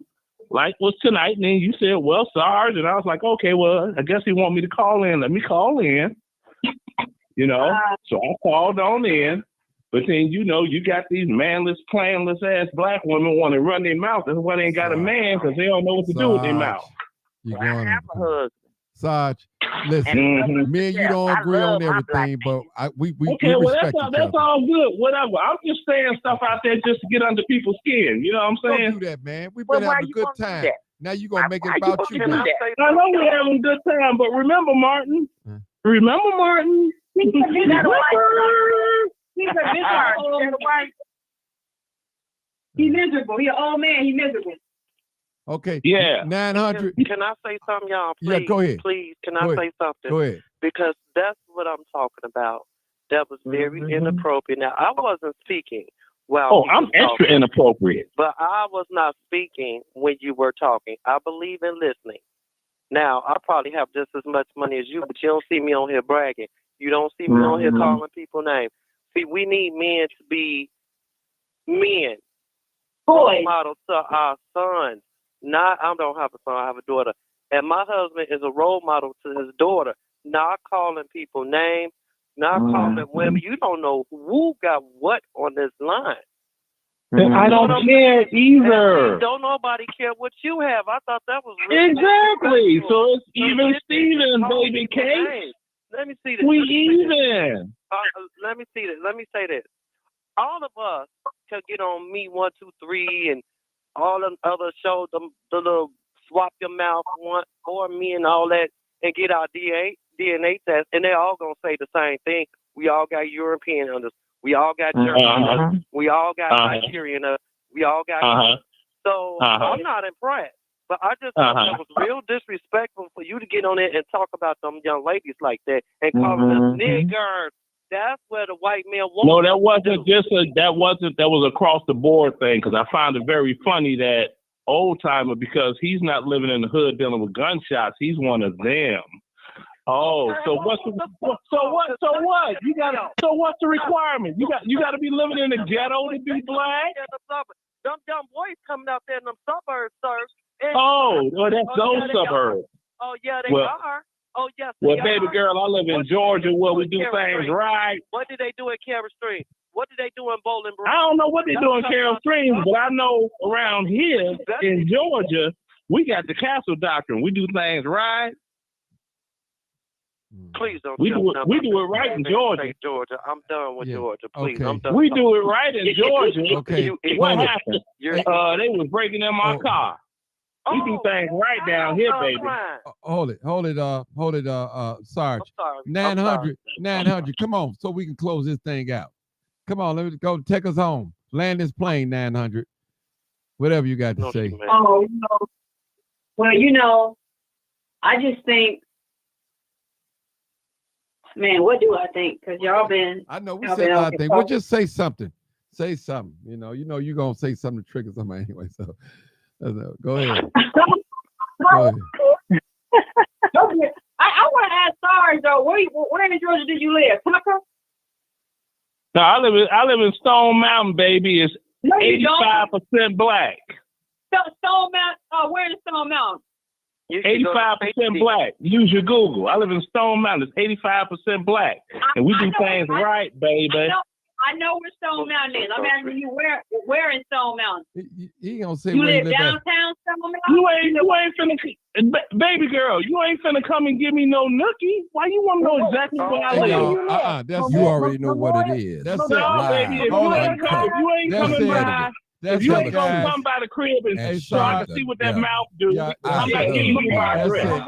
That's it. Come on, Sarge. Don't do that, man. Don't do that, bro. Come on, man. No, how she gonna ask me for my whole address? Yeah, that's. I didn't ask you for your address. I said where you live in Stone Mountain. Well, we done tonight, y'all. Okay. That's it, people. That's it. Y'all listen up. I'm gonna talk. We done tonight. Thank y'all so much for tuning in. You already know what it is. Live, y'all not being uncut, nice at the end. Unedited. Tell the truth. Thank y'all and shame the devil. Thank y'all. Thank y'all so much. Thank y'all.